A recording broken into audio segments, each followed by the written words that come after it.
Let that shit ride, 88. These We folks got to live. hear this shit, Saucy. Let me make sure the audio is correct, sir.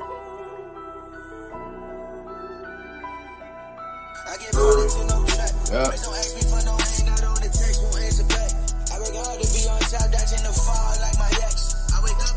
Yo, nah, I ain't running the H money yet.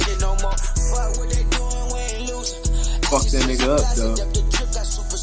Fuck H money.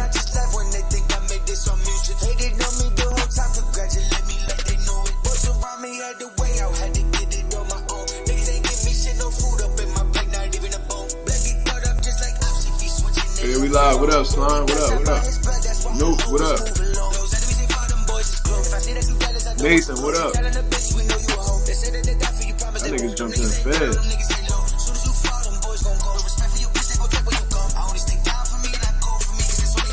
Yeah. I'm gonna run into him and watch.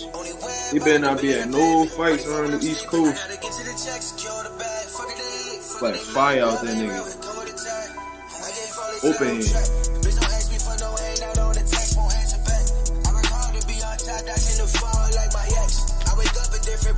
Different cars get different sex. Now they give me my respect. They did shit all alone. They try to help and I neglect. We broke sides, parted ways, but my foot stood up on their neck. I was blinded by the blood, I never do that shit again. It's hard for me to trust. I don't love bitches, don't do friends. Hidden agendas, you ain't my homie, you a pretender. What's going on, y'all? What's going on? That's my guy, Wisu Falcon. No traps. You know what I'm saying? I'm just that's what I'm gonna do, man. Every time I open up an intro, man, it gotta be a Wisu song. You know what I mean? It is what it is, man. Shout out to everybody. This Mazuma TV. Shout out to the Mazuma Nation. Shout out to the Mazuma Mob. We in the building, man. I hope everybody had a blessed, beautiful, positive, productive day. I know I did at least, you know what I mean? Hope everybody's doing well, man. Shout out to Equip FC in the building. Notes, of course. Limeway, of course. Nathan, my dog. That's Nate Dog right there. That's what I'm going to start calling him. Nate Dog. Everybody that's showing love right now, man, hit the like, hit the subscribe, hit the bell notification so you'll know when I'll be going live. I put out a video this morning, the next big fight at welterweight, Jaron Ennis versus Keith Thurman, man. Go check that out. I did some pretty good Photoshop in that thumbnail, man. I did some pretty good Photoshop, so go check that John out, man. I'm definitely getting better with the whole YouTube situation, but I hope everybody's doing well. Yeah, that's just a rumor, man. That's just a rumor that I had seen on YouTube, and I just felt like needing to address it because boxing a little quiet right now. You know what I'm saying? It's not really too much going on. There's some shit going on here and there. Don't get it wrong, but for the most part, it was there's not really anything that's been going on, so I might as well address some rumors. You know what I'm saying? Let me see. What y'all talking about? What Slime way laughing at? Nah, bro, I don't know how Notes be here before me because as soon as I get the notification, I click fed. Yeah, Notes be sitting there waiting. That's what it be. That's my guy, though. You know what I'm saying? That's my guy. Yo, man, cop the merch, man. This is one of my favorite Johns, man. I find myself wearing it all the time, especially since I ain't got a haircut. Look at it. The Mazuma boxing logo, man, embroidered real well on this dad hat, man. If y'all like it, go check it out, man. I got some good merch on there, 100% made by me, man. I make all the designs myself, man. So if y'all guys feeling it, go check it out. Support the brand. I got a couple orders this week, so it's pretty cool to see people rocking shit that you put a lot of hard work into. You know what I mean? So MazumaMerch.com, man. Go check it out. You know what I mean? But yeah, we definitely gonna get to these rumors. You know what I mean? Because the first time I seen it was on Aki TV. And apparently he said he got it from like the Spit Bucket podcast or some shit like that. And apparently Frank Martin fires Derrick James after the Shakur Stevenson fight. You know what I'm saying? After the negotiations and I guess the whole fight with Shakur Stevenson fell through. And apparently he's going back to his old trainer. Now, who his old trainer is, I have no idea. But I do know that he was with somebody back where he's from and that he moved over to Texas to work with Derrick James, I guess, after building a relationship with Earl Spence. You know what I mean?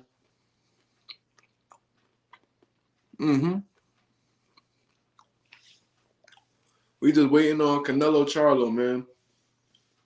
And for the Canelo Charlo fight, man, I'm gonna do my best to do a fight reaction right there on the spot. You know what I'm saying? I'm gonna be streaming while the fight's going on. You know what I'm saying? Have a few people over. That shit definitely gonna be lit, bro. I'm gonna have a couple of my boxing guys here. Um, yeah, we definitely gonna get that shit rocking. Bro, Nathan, in all honesty, bro, I don't know where Frank Martin is from. I just know that he be in Texas with Earl and them, and he be getting there working with Derrick James. That's all I really know. I don't really know his background or where he's from, man. Frank Martin's a real low-key guy. He don't really put himself out there too much. So I really don't, and I never went on my way to check up on this information, but it might be true. Aki TV be clickbaiting like a motherfucker sometimes. I don't know. I don't got too much experience with him and his channel and shit like that, but that's something that he did bring up. But he said he got it from a podcast. You know what I'm saying? So I don't think it's necessarily him clickbait. He's probably just talking about something that he heard, and in the title he specified it as a rumor. So I ain't gonna give him too much criticism for that. I was gonna say that streaming while the fight going on and immediate reaction will pop up on niggas' page. Yeah, bro, I'm definitely looking to do that. I'm gonna be giving the fight here. You know what I'm saying? I'm gonna give the fight here, and when the main card starts, it's gonna be straight like reactions. You know what I mean? I wish you and Southpaw made wristbands. I'm a wristband type of guy. No cap, y'all merch fire though on dogs. Hey, that's possible. The wristbands is possible. So let me see what I could do about that, man. I might be able to come up with something for you. Let me go check out the website and see what they provide. And if they got something like that, I'll definitely put something together. You know what I mean? So it is what it is. I think Frank could beat Tank, man, for real. That's an uphill battle, man. I don't know about all that. For real, for real. You know what I'm saying? I don't know.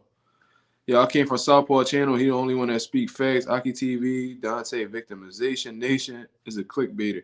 Hey, man, I'm just going. He said he got it from another podcast, so he addressed it. So that's why I'm here right now speaking on it. You know what I mean? Reed said, I told you. I think you did say something about that, Ray. I think you did say something about Frank Martin leaving Derrick James. But from what I understand, the rumor is Frank Martin left Derrick James after the negotiations with Shakur Stevenson fell through in the fight when he turned down the fight. Apparently, he had turned down the fight on advice from Derrick James. You know what I'm saying? And after things went south, and I think he got when he received all that backlash and criticism, it made him look at Derrick James a certain way. Like, why would you even put me in this kind of situation? So he bounced. That's what they saying. You know what I'm saying? So apparently. He accepted the fight initially. Derrick James said, man, you shouldn't do that. I don't think this is the best fight for you in this situation. He takes Derrick James' advice and says he's no longer interested in the fight. He receives backlash from the fans and the media. He looks at Derrick James sideways like, damn, bro, like I followed your advice and this is what happens. You know what I'm saying? Now people calling me a duck and shit. I can't hold this kind of reputation. So he split from him. That's not the reason though, Ray. That's not the apparent. According to this rumor, that's not the reason why. It's not because of too many niggas. You know what I'm saying? That's not what the rumor's saying. You know what I mean? Now he might come out later and be like, oh, he wasn't focused on. I feel like I wasn't getting his undivided attention. Then you might be right. But according to this rumor, it's because he took advice from Derrick James. He went on to take the advice and follow through with it. And then once he received the backlash and all the people started coming at him sideways. He felt like, you know what I'm saying, Derrick James put a stain on his jacket, so he left from the situation. You know what I'm saying?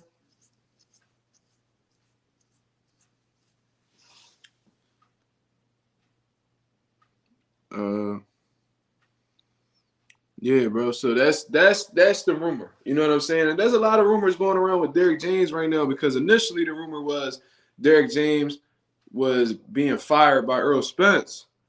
You know what I'm saying? Yo, Mark, not to throw you off topic, what you think is the fight of the year so far?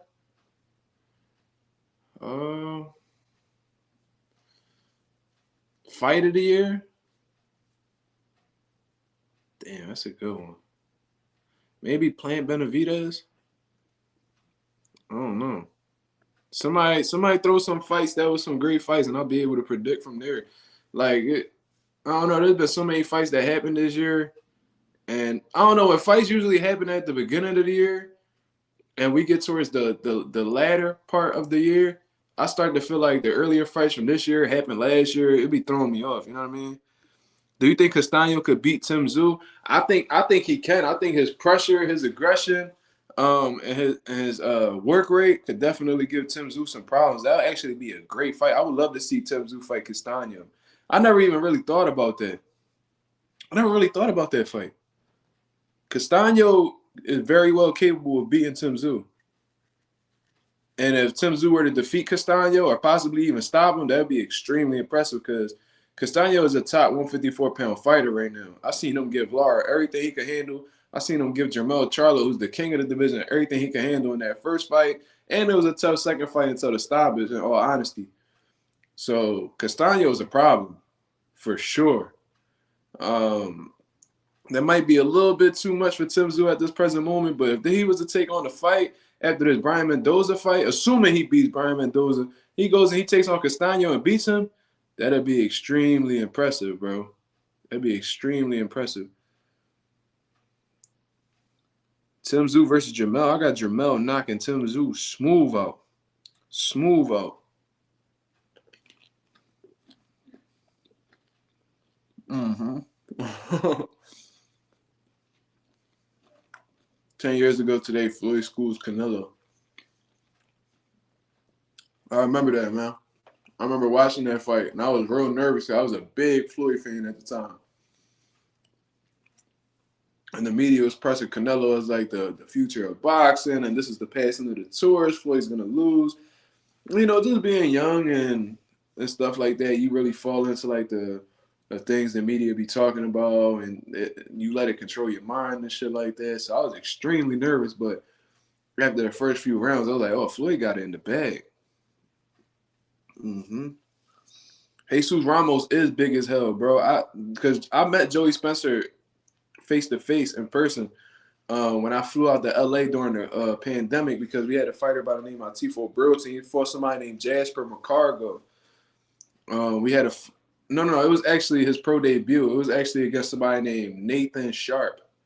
You know what I'm saying? And Joey Spencer was on the card. And he was a big kid, man. He was a big kid. And apparently he was having trouble making 54 at the time. So I'm like, oh yeah, he's definitely like he's definitely growing. You know what I'm saying? Like a big kid. Jesus Ramos made Joey Spencer look small. So it goes to show you that Jesus Ramos is a really big 154. He may be just as big as Jermell, in all honesty.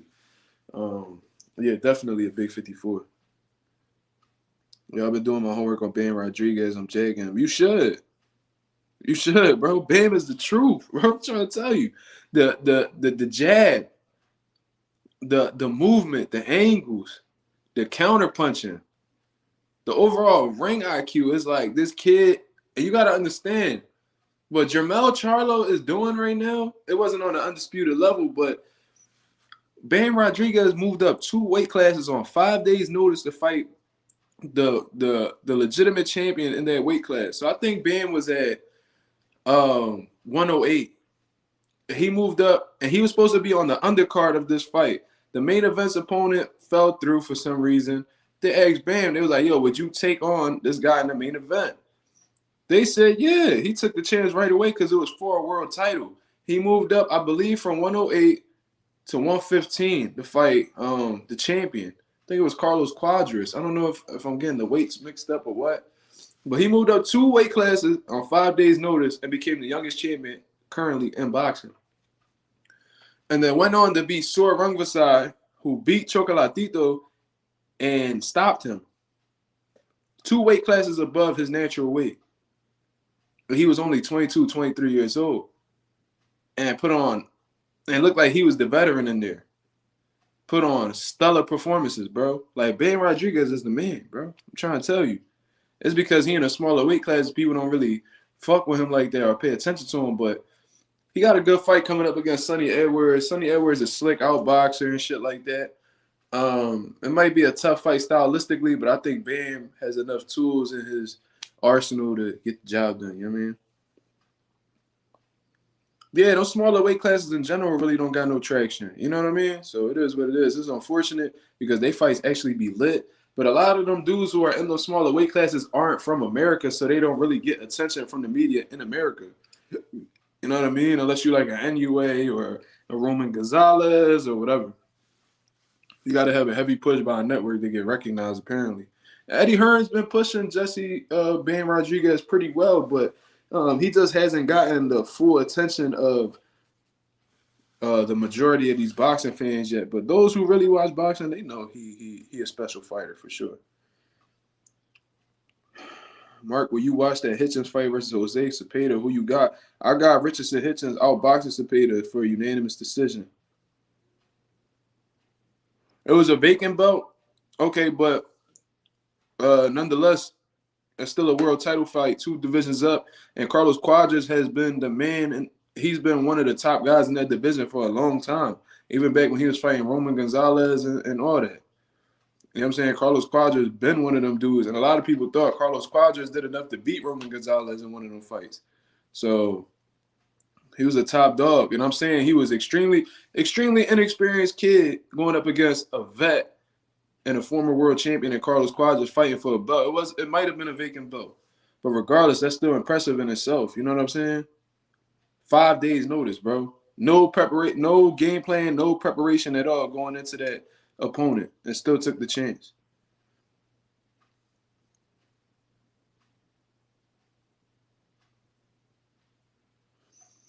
Yeah, bro, that's what they say. They say that the fighters from back in the day would have watched the fighters of today. In all honesty, it may be true, but I definitely think there's some fighters from this current era that would definitely give them older dudes a lot, everything they looking for. You know what I mean? There is some exceptions, but for the most part, yeah, a lot of these dudes are just well promoted. You know what I'm saying? They got money behind them and they're promoted pretty well and shit like that. It's not really their skill set that makes them popular. Like for Ryan Garcia, do you really see him at 135 doing well during the Roberto Duran era or the Shane Mosley era? Not at all. But we in a different era now where social media is a real powerful tool to promote a fighter, and he's been taking advantage of it. You know what I mean? So yeah, these older dudes will definitely cook a lot of these great talents. But I think guys like Terrence Crawford, Jaron Ennis, who else? I think Andre Ward would have did well in the older era. I think Earl Spence would have done well. Shakur Stevenson. I think Gervonta Davis would have held his own. There's some exceptions to that rule. You know what I'm saying? I heard them Eddie Hearn checks different. Well, I heard them Al Heyman checks different. I don't know. Don King is the greatest promoter of all time. Yo, that's what a lot of people don't want to admit for real, bro. Don King made the best fights happen, bro. They keep talking about how he was stealing money from fighters, but man, all these fucking promoters be doing that shit. Bob Arum did the same shit Don King did, but he had the complexion for the protection. And that is what it is. Top 3 jabs in boxing right now. Devin Haney.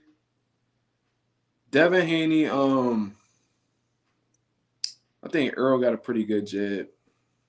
Earl, Haney. I think Jamal Charlo got a hell of a jab, bro. Jamal Charlo got a hell of a jab.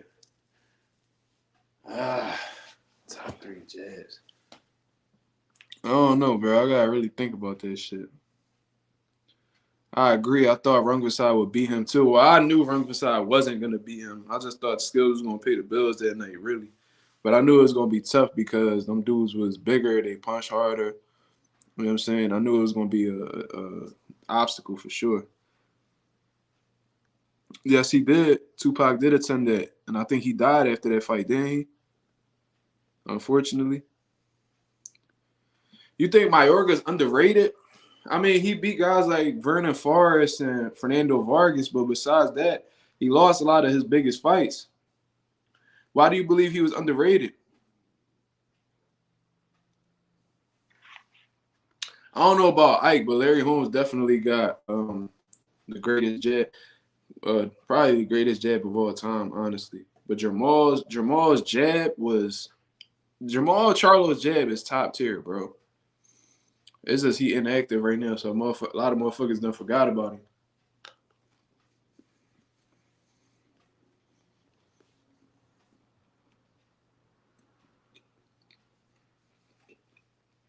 Bro, Jaron Ennis jab against Romain Villa. Oh my god, bro. Mm-mm-mm.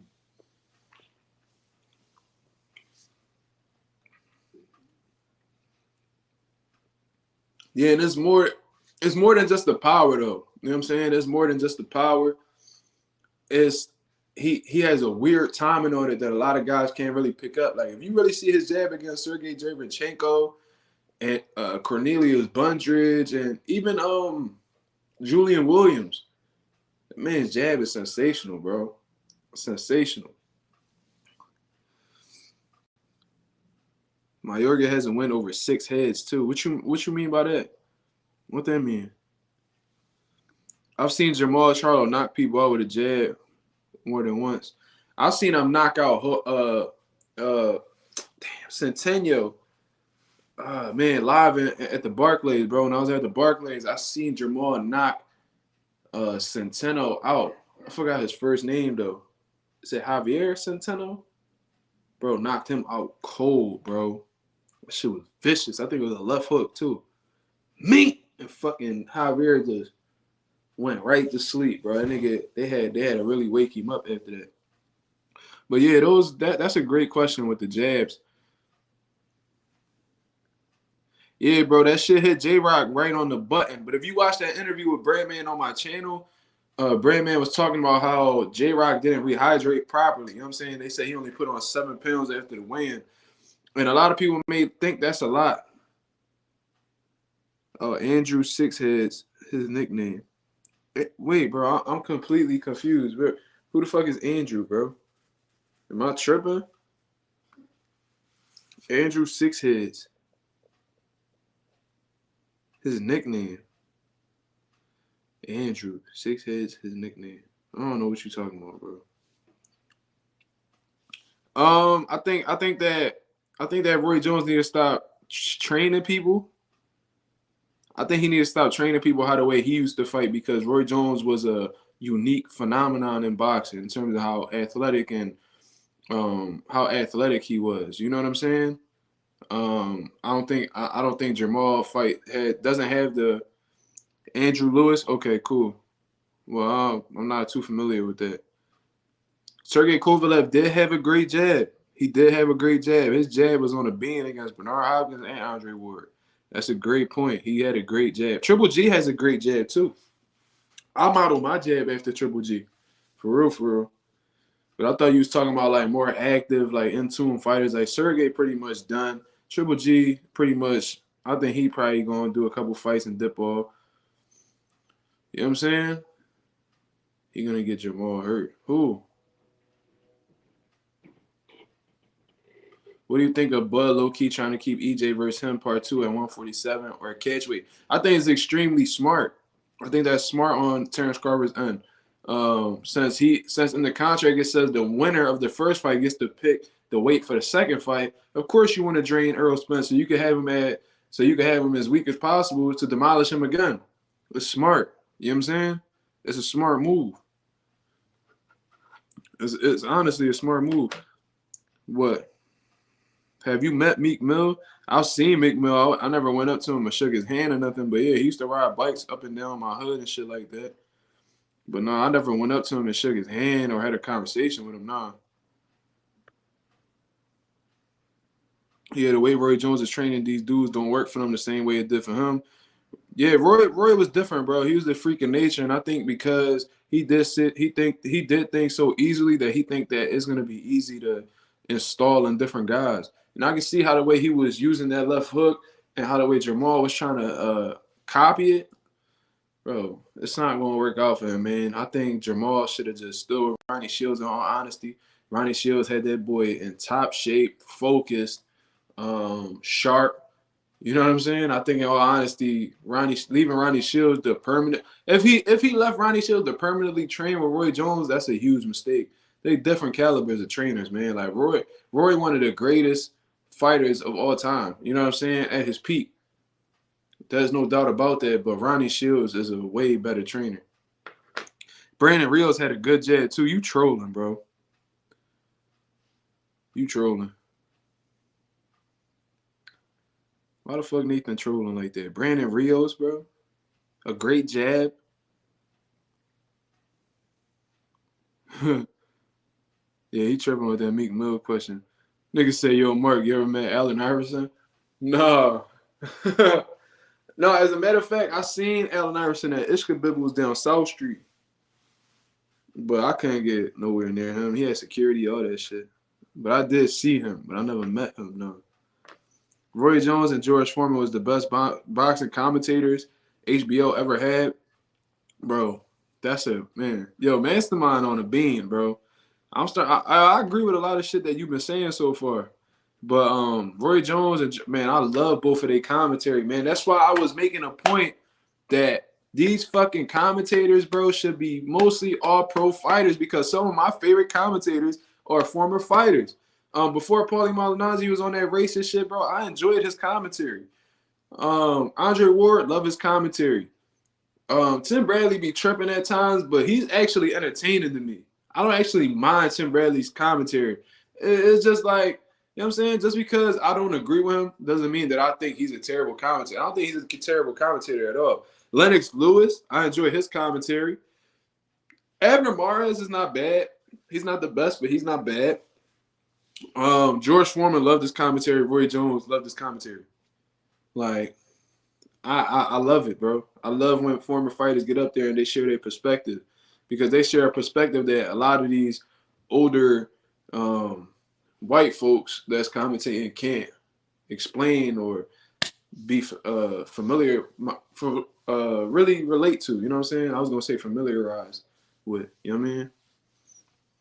Hope Jamal didn't leave Shields. Yeah, bro, because they had a great situation going on. It seemed like Ronnie Shields really had Jamal exactly where he needed to be. A lot of his greatest performance. Man, Jamal he's one of the most, like, dangerous guys in boxing, in all honesty. It's just sad that he fell apart like this, man.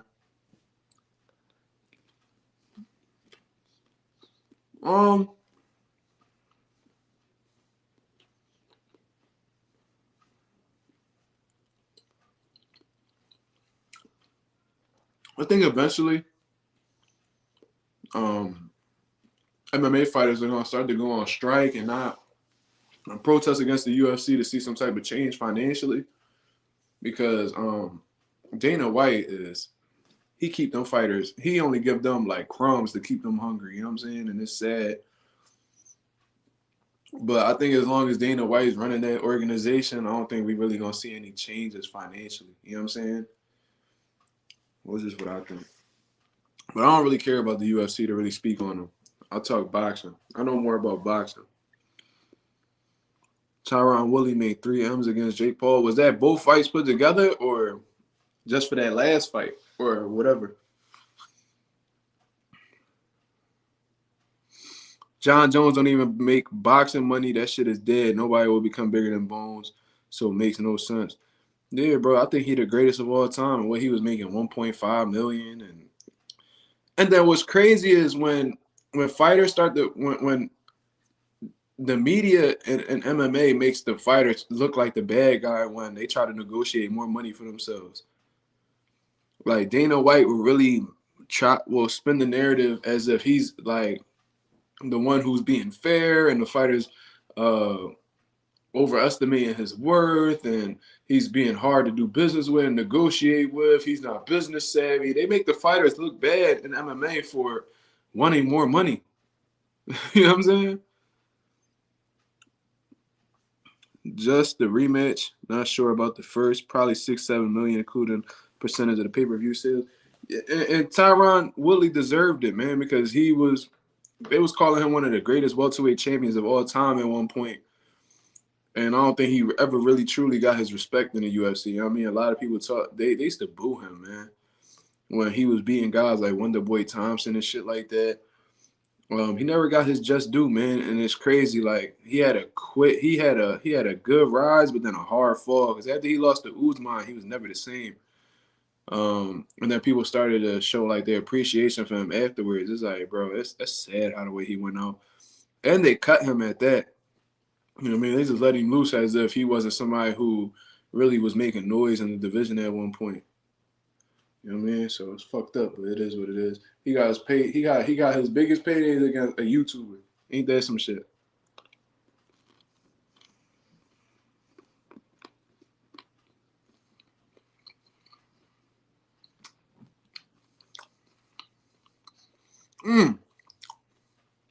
Ike Cortez had a great jab. You know your boxing, Mastermind. You know your boxing. And me and you used to have a talk on here, man, going back and forth about the history of boxing and shit like that. We probably won't even have that many viewers on here. You're like, man, why don't you talk about current boxing, man? Who the hell is David Reed? Who the hell is? Talk about Spence. Talk about Crawford. Who is Larry Holmes? Shit like that. You know what I'm saying? If you ever want to come on and speak your piece on boxing, man, we could make it happen. You know what you talking about, man. You know your stuff. Jaron, what's going on? What's going on? What's up? Yeah, he said he watched 84 years of boxing. Yeah, yesterday he had some shit that I didn't agree with, but today he on the beam. And y'all was trying to tell me to block him. Somebody was trying to tell me to block him. And I was like, nah, bro. He wasn't like real talk, nut ass. You know what I mean? I'll drop the link if he wants to. I'm not going to just put it out there. And then... Oh, okay. All right, cool. Let's do it.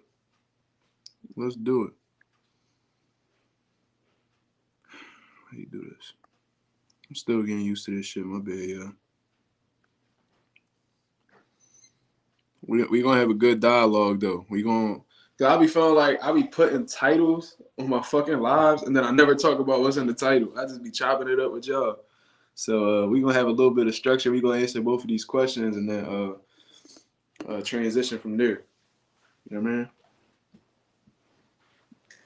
Yeah, real talk. That's crazy. Cause I was really fucking with real talk, man. Crazy. He turned to be it like that. It was sad. Yes, sir. Yo, what up? 84 years of boxing. Uh-huh. Yeah. I'm thinking you put 96 because you was born in 96. Nah, you right. Yeah. Hey, that's when Tupac. That's when everything fell apart when Tupac got smoked at the Bruce Seldon fight. That shit was fucked up. I said, fuck rap. I'm watching boxing forever. Yeah. Yeah, but yeah, I discovered your channel, man. I told you I'm watching Southpaw TV, right? His shit's so entertaining and shit. But like I said, when I told him Devin Haney, this what got me blocked off his channel though. I said Devin Haney is the definition of undefeated, undisputed. But he blocked me quicker than damn Carl Lewis. What? Carl Lewis, that's funny as shit. Yeah. He blocked me quick. I mean, you technically right. Undefeated, undisputed, that's what he is, right? Just like Crawford. But you know, he a big Tank Davis fan, so you know. But I'm like you though. I don't give a fuck about nobody's opinion. As long as you being respectful, that's when you deserve to get blocked. When you start disrespecting people and stuff. Southpaw be telling me, he was like, man, I wish I was more like you, man. I just be getting too emotional. Like he know himself, you know what I mean? I really don't care about none of this shit, bro. I've been in the boxing game so long, and there was a point in time when I was in boxing that, like, I would be emotionally invested in fighters, and you couldn't really say nothing about a fighter in front of me like that. But as I got older, it's like, man, I'm a fan of the sport, not the individual. You know what I mean? So let me stop acting like I know these niggas personally and shit like that, because they ain't even like that for real. Hey, you know what I mean? I'm not about to sit here and defend a man who would even know me if they seen me. You know what I'm saying? That's the problem. You got people dying, just like you know how Whack 100 might diss Tupac and people get all mad. It's like, yeah, I'm a Tupac fan, but I don't give a fuck what he say about Tupac. All right, that's what he feel. Don't All give a right. fuck, bro. Like J. Cole, my favorite rapper, bro. Like him and Nas, my favorite rappers of all time. Woo! And there be people that I go on Twitter. That shit called X now, but I'm always call it Twitter. Where people constantly disrespect J. Cole. Constantly. I'm like, bro, this dude you don't even know what this man kids look like. Like he lives a real private life. He sticks to himself. Never hear him in the media doing anything crazy, no type of allegations against him. And they still talk shit about him. So it's like, bro, they even talk shit about Jesus, bro. So I don't even get too caught up in what people be talking about. You know what I'm saying? Yeah, because like you said, it's the same. Hip hop is boxing. That's why when Tupac died, I just went to boxing. But like you said, J. Cole, Nas, you naming lyrical assassins. Mm-hmm. Those people you would want on your team. Like, you know, I got, you know, people like when Nas, okay, show me you could do a rewind song and I could trust you. Because I still ain't met nobody that could do rewind on the planet.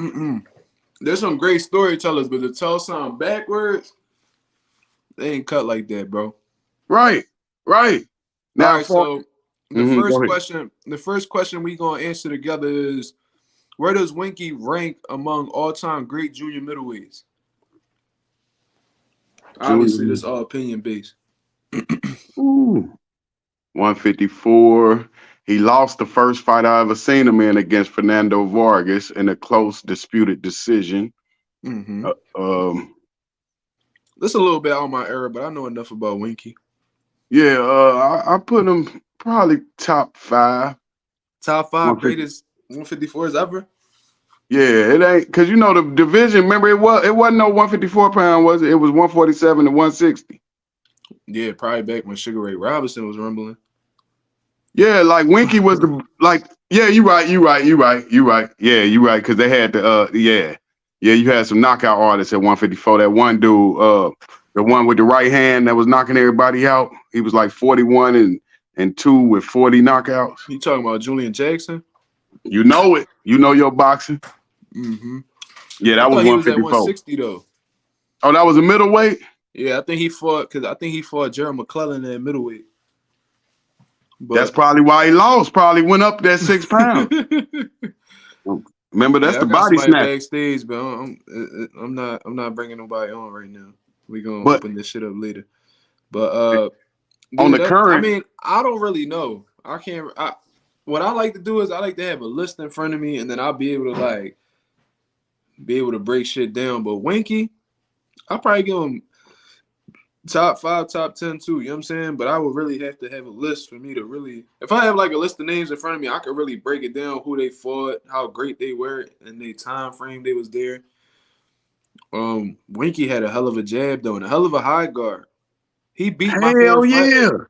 He beat my favorite fighter with a fucking jab, bro. Right, my favorite fighter too, man. Tito Trinidad and James Toney. Yeah. All right, so we got a fighter in common then. Our favorite fighter in common, Tito Trinidad. He beat my favorite fighter, Tito, with a fucking jab, man. With a jab. And look how Hopkins beat him. Rough and rugged. That's how you gotta beat somebody. I think the way to beat Tank is like Hopkins beat Winky. It's like, because I don't know how to, remember I told you yesterday, I said I don't know any weaknesses in Tank. So I wouldn't know how to game plan against him, like if I was a coach. Well, but you was making some great points yesterday about how you would game plan against him. Yeah, man. I think that it's gonna take a certain type of fighter to do that. You know what I'm saying? First of all, they gotta be defensively responsible, obviously. You know what I'm saying? Because if you get reckless with Tank, he's smart enough to pick up on a certain tendency that you're doing and capitalize off of it. Like when we seen him fight Leo Santa Cruz threw like 4 straight right hands in a row. And by the time he threw it the third time, Tank picked up on it and was able to slip and counter that. Same thing against Ryan Garcia. Ryan Garcia kept trying to throw the same left hook. No like type of feints behind it, no type of jab behind it, no combination before the hook, no type of like switch up at all. Tank rolled underneath the hook and came back with an overhand, and that's what got him the knockdown. That was the beginning of the end. So You need to have some type of defensive responsibility, and you have to be unpredictable with your offense. So that's that too. Um, Tank is a smaller guy. I think Isaac Cruz is probably the only dude he ever been taller than in his whole career. Mm-hmm. You're gonna have to use your God given abilities, man. Like, you definitely gonna need some movement to frustrate Tank, because if Tank gotta look for you, that he shows signs of frustration whenever guys start to try to keep him at bay and try to box him. You know what I mean? Apparently that's what happened with the sparring session with Devin Haney and shit like that. He was getting frustrated um, with the whole outboxing style. Right. And you're gonna have to have a great jab to keep. You got to keep Javante at the end of your punches. You know what I'm saying? Because if you keep him at bay, he's not gonna be able to initiate his offense. So Right. there's a few ways you could go about it. You know what I'm saying? But Tank is still a dangerous fighter. He makes adjustments. He's shown it consistently throughout his career. Even against these lower tier dudes, he showed that he could switch shit up, and he could walk you into a shot. He could take you for a walk and set a trap. He could walk to you and bully you. He's shown different approaches. You know what I mean? So Right. Tank is definitely dangerous. He's dangerous for sure. But Mark, this is what I wanted to ask you. Okay, we got a tough fight coming up. This is the fight you would need to be, if you could overcome this, you the greatest. Okay. How do you beat Crawford in a rematch? Like Rocky Balboa beat Mr. T. Mr. T knocked out Rocky in 2. I think Errol went out in 10, didn't he? Or 9. He stopped Errol 9. That's what I'm trying to say. Boxing are the worst fans because soon as you lose in boxing, you ain't shit. They don't respect losers in boxing. It's like you could lose, and now they act like, oh, he wasn't ready. He wasn't there. No, he fought well. He just was outclassed that day. But I think he would have beat a lot of welterweights. I don't think a lot of welterweights would have beat him. I don't think Keith Thurman would have beat him that night. I really don't. I don't think Keith Thurman and Danny Garcia, none of them guys would have beat Errol Spence that night. What you think? The problem is that I just feel like too many things play in Crawford's favor, especially after that fight.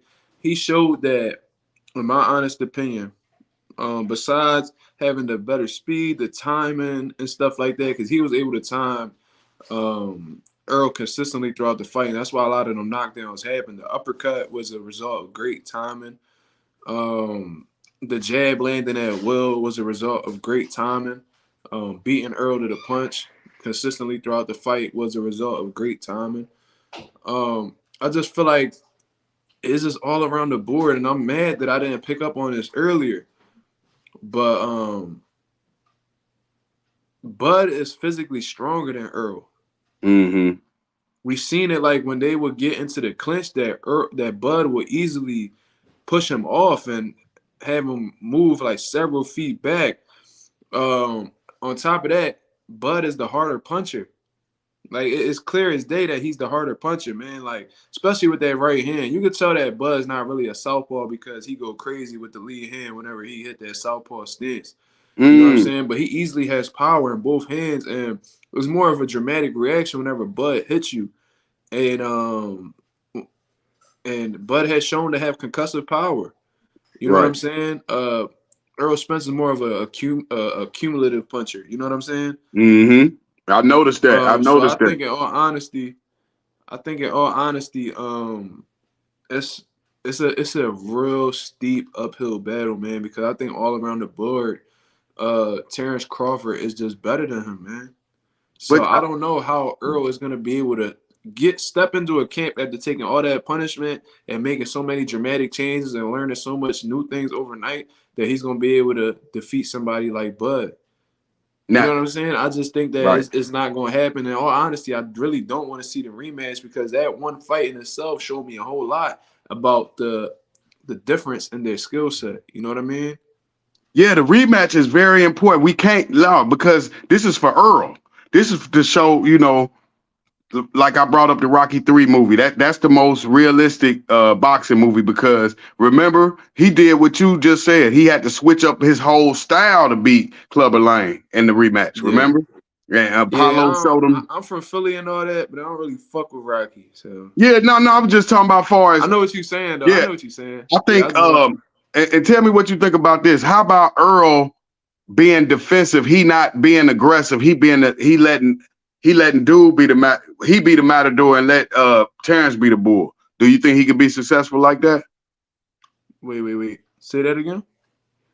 Do you think Earl switching up, turning himself into the matador and making Crawford be the bull? Because I think that was where he went wrong too, being too aggressive in the first fight. I think that was a mistake he made in the first fight that he could maybe address in the second. Well, what I like to do is like prior to the fight actually happening, just and watching the build up, I pay attention to what the fighters say. You know what I'm saying? And throughout the entire build up, Earl was consistently bringing up the idea of breaking Terrence Crawford. I'm going to break him. I'm going to break him. He said, man, there's some great fighters, but he said there's some great fighters all the time, and, you know, they get broke. You know what I mean? So it ain't no disrespect to Crawford, but some people just get broke sometimes. He said that at press conferences, and I think Earl fell in love with the whole breaking a fighter situation. He did it against your Dennis Ugas. He did it against Kell Brook. He attempted to do it against Sean Porter. You know what I'm saying? He broke Lamont Peterson. So he loved the feeling of just breaking a fighter's will. You know what I'm saying? And, you know, however, when it came to Mikey Garcia, he didn't attempt to break Mikey's will. He wanted to show that he was the better outboxer, right? Right. So, and he showed that he has that in his arsenal where he could be the matador, where he could easily keep you at a distance and outland you and make you feel like you're not in range to hit him, but he's hitting you consistently. You know what I'm saying? Yep. I think that the game plan that he had against Mikey Garcia, if he was to put that towards somebody like Terrence Crawford, he would make the fight more competitive because it was more of like a outboxing type of thing instead of attempting to just go, ape shit and just try to make it a war. You know what I'm saying? I think if he approached it in a more strategic way, in a more intelligent way, and if he was going to put any type of aggression towards Terrence Crawford, or pressure, it would have to be intelligent aggression or intelligent pressure. You just can't go in there acting crazy. You know what I'm saying? Because Crawford has shown that he can make you pay if you get a little greedy with him. You know what I'm saying? He can catch you in between shots. He can make you run into a shot. You know what I'm saying? But I think that he'll have a better chance if he took the Mikey Garcia game plan and try to put it into this fight. I think he'll probably win a few more rounds. But I just think that Terrence Crawford is just too intelligent, man. I think he's too intelligent. And I think that he just got too much in the toolbox for him, man. That's what I want to tell you too, as a boxer. Remember what I'm telling you. These fights hurt you. It don't only hurt you as a boxer, but it hurts the fans boxing in general. Him fighting a guy like my guy Southpaw on here. Mm-hmm. Hold on, my guy Southpaw in the building. What's up? Yo, what up, Southpaw? Yo, you hear me? Oh, he on mute. You on mute, Southpaw?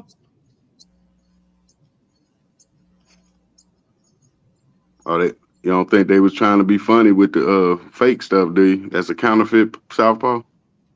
I don't think so. Cause that looks like his profile picture, but he left. But I mean, in the private chat room, he talking kind of crazy. So I don't know if I don't think Southpaw would even be speaking to me like that. Right. You know, yeah. That's why he talking to me like that in the comments. Hold up. Nah, that's why he ain't say nothing when you brought him up. It wasn't him. It can't be him. I don't think he'd talk to me like that. What'd he say, man? Nah, he wrote in the private chat. He wrote, "Add me on, bitch. You got beef with me." Nah, he don't talk like that. Nah, that ain't him. He wrote trash YouTuber, failed YouTuber.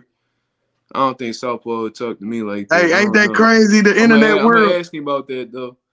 Hey, ain't it crazy? The internet world, man. They just say anything on here. Don't you know that ain't him though? That, bro. Like some shit that I'll be hearing on here definitely be irritating me, but I have to remind myself this shit kind of like not real. You know what I'm saying? That was proof that it wasn't him. That's why he didn't say nothing when you brought him on. He was stuck. He didn't want to get embarrassed. That was kind of strange. Yep. But shout out to my guy Tesla Marley King X. Shout out to him, man. He wrote Mazuma Nation. He always showing love to the channel, man. I appreciate him. Yeah, most likely it was a troll. I'm gonna give him the benefit of the doubt because I don't know Yeah, what that you was know he about. don't even talk to you like that. Y'all cool as fuck. Remember, he be having his own. That's my guy. I don't know why. I hope that's not him. We Nah, definitely gonna chop that up though. But hell no. we definitely gonna speak on that. 100% chance that ain't him. You know, and if it was, he would have said something. Somebody asked you a question, J Cats. He said, Mastermind, what's 5 to 10 fights us cats under 25 should watch to increase our knowledge in the sport? Oh, he said the top 10 fights? 5 to 10. Oh, So 5, okay. 5. Evander Holyfield, Riddick Bowe, 1. Sugar Ray Leonard, Roberto Duran, 1. Jermaine Taylor, Kelly Pavlik. Yo, that's some shit right there. That's something, right? Yep. That one you was talking about, Winky Wright versus Fernando Vargas. That was a great skill. That the skill on skill right there. Undefeated Fernando Vargas. I think Winky came in with a couple losses and very close decision. Winky had to bite down to keep his undefeated record. It was very close. Could have went either way. Joe Frazier, Muhammad Ali, 1973, I believe. Muhammad Ali fight popped in my head, but not that one. Which one you talking about? Sonny Liston. Oh, you talking about the 60s, the original, the first one. Or the rematch? No, the first one. Yeah, the rematch was garbage, wasn't it? Yeah, Sonny ain't bring that. I think Muhammad Ali broke him already. I think he damaged his psyche. Yeah, that was just like the Mike Tyson Bruce Seldon fight. It was fixed. It was fixed. I just think that Muhammad Ali just ruined him mentally, so he was mentally tapped out. That's what I think happened. But, the one you said is I'm gonna give 5 too. Okay. I'm gonna go with 5 old fights. Let's go with I'm gonna go with Muhammad Ali versus Sonny Liston. I love that fight.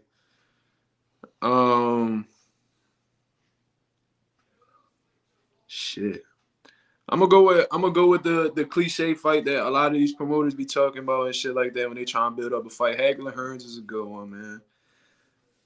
I'm gonna go with that one, even though that's like really the cliche that everybody like to run to. I like that one. Shit. I'm gonna go. Damn, this is a pretty tough question. You answered that shit kind of easy there. Yeah, because I've been watching it for, like they said. Remember, he broke it down, man, yesterday on the math side. That shit's showing. He said, "What I miss? I'm on lunch break, but I'm here till I gotta clock back in." No, we just chopping it up. I'm chopping it up with the man, Mastermind. You know what I mean? We over here just picking his brain real quick. Malik said De La Hoya versus Corte. I thought Ike beat De La Hoya. That was a good ass fight. He ain't lying. Meldrick Taylor versus Chavez. Oh yeah, Sugar Ray Leonard versus Hearns. Cotto versus Mayweather. Mayweather versus Corrales. Pacquiao versus Morales.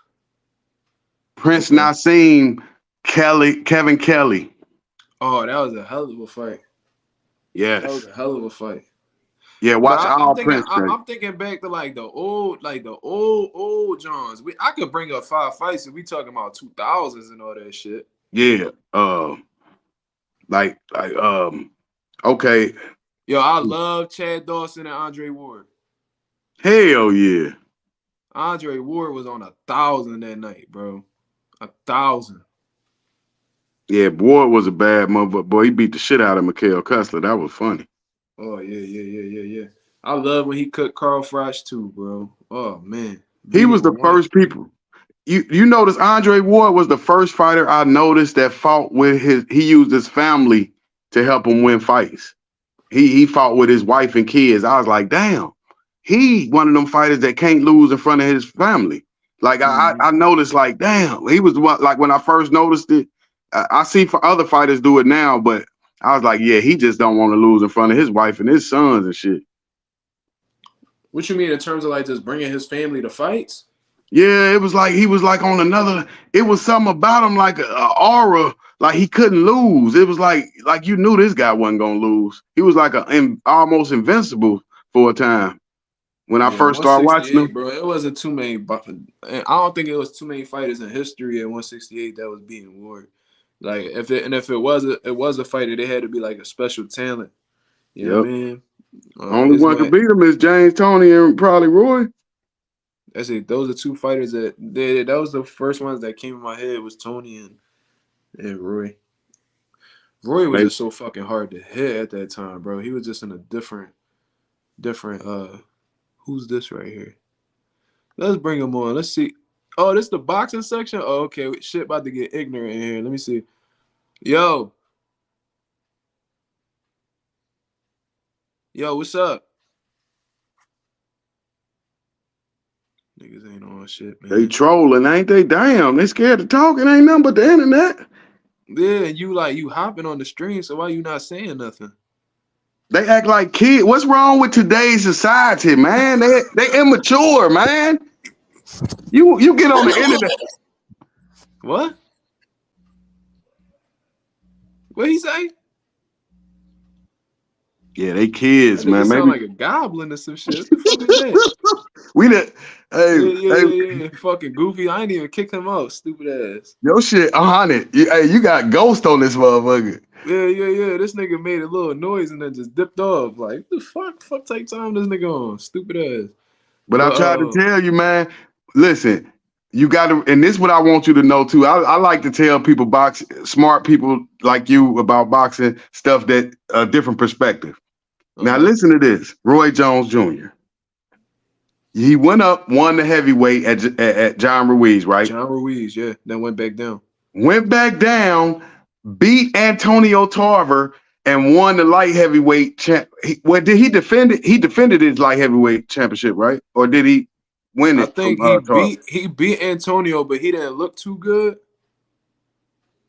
But yeah, but I'm saying he was defending his light heavyweight crown, or was he winning it back from Tarver?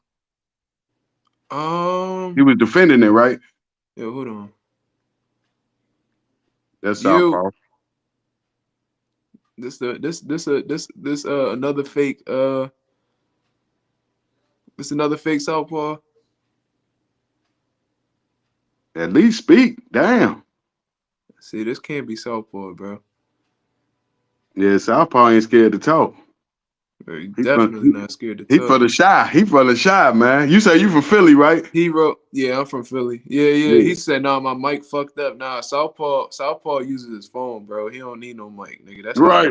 Lying like a motherfucker. Fuck out of here, lying ass motherfucker. But let me finish telling you about Roy. Okay, that's what I mean. So he comes. He's a light heavyweight champion. He goes up to heavyweight, wins the heavyweight crown from John Ruiz. Yes. He comes back. Remember, he was going after the guy from 100 years ago record. So when he defended that successfully against Tarver, you retire right then, right? He ran it back with Tarver again. Yeah, no, I'm saying that's what you should have did. You should have retired after, just like Lennox Lewis, in your toughest fight, because you're 36. You can't do this forever, right? So look at his record: 49-1.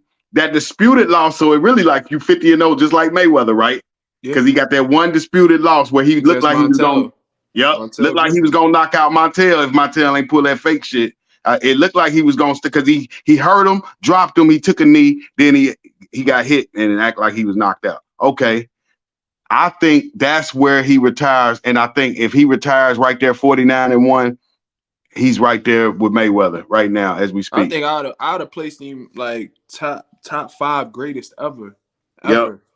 You know what I'm saying? But yeah, it's not how you like the typical cliche goes. It's like it's not how you start, it's how you finish. Yeah. Unfortunately, like Roy, he ended his career pretty bad, man. Because after that, Glenn Johnson, that was a disgusting knockout, man. And then I remember being a teenager and going on break at one of my first jobs I ever had and seeing him get knocked out by Enzo Macronelli. I'm like, wow. This is just unfortunate how the way Roy Jones is just going out. And now he's like fighting fucking at 58. like social media boxers on like virtual reality settings and shit like Yep. that. So even did that exhibition with Mike Tyson, bro. He's one of the few examples that, and it's crazy because when Roy was coming up, he talking about that he wanted to retire young and stay on and just live and chill out in Pensacola. You know what I'm saying? But you know how the saying goes, I don't want to retire. I want to retire from boxing. I don't want boxing to retire me. Roy Jones is one of them that was a complete opposite, man. Boxing retire him is unfortunate. Yeah. We see that with a lot of our legends too. Like you seen how Zab Judah went out against Cletus, the Hebrew Hammer or whatever, man. He almost Oh, they passed away from killed that Zab Judah. situation. He got killed in the ring. They gave him brain damage and everything. I'm surprised to see him talking so good now. Yeah, because that was a brutal beating, man. It said, yeah, Montel Griffin. Montel Griffin. He actually visited my gym. He signed one of the gloves, and he came. He a good ass fighter, ain't he, man? He gave Roy problems. Yeah, and he beat James Toney twice. He did beat James Toney. Yeah, I was just about to say that. He was a hell of a fighter, bro. But yeah, man. Somebody wrote Bob Foster versus Chris Finnegan is a good old fight. Jab was something nasty. Yeah, okay. Bob Foster, that's way back in the 70s right there. But yeah, I just want, that's what, see, he just let his pride get his ass whooped. Remember, he shouldn't have listened to Tarver for the rematch. Like, no, I'm 36. I just came down and wait. That's why it was close, Antonio. I'm not fighting you again. He should have did him just like Lennox did Klitschko. I'm not fighting. Why would Lennox give Klitschko a rematch so he can get beat? No, I'm going to retire as one of the greatest heavyweights to ever live. That's how Roy should have did my boy, man.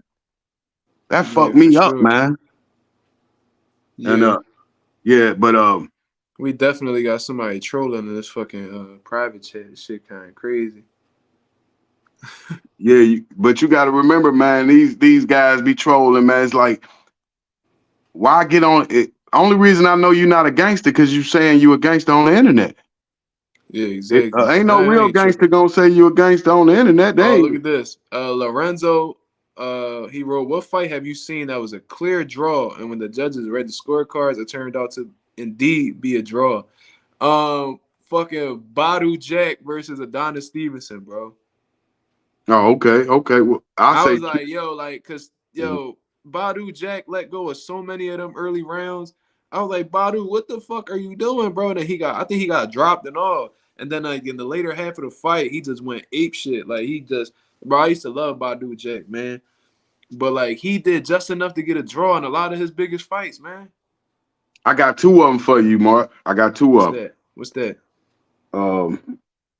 Triple G Canelo Alvarez won. You thought that was a real draw? Yep. I ain't gonna lie, a lot of people thought Triple G won. Yeah, I was saying that, but just looking at it, I like the defense because that was smooth defense by Canelo, laying on the ropes, using head movement. I wouldn't have predicted that he could have did that before the fight. I didn't think he could take that, but he just laid on there. I think it could be Triple G could have won it, but I get it a draw because I had money on it. We had the money on the floor and everything. And the second draw, I agree with 8-4. Oh, okay. But and you had an 8-4? Nah, that's what Malik wrote right here in the comments. Oh, okay. GGG 8-4. Yeah, I respect that. You know, I was rolling with Triple G.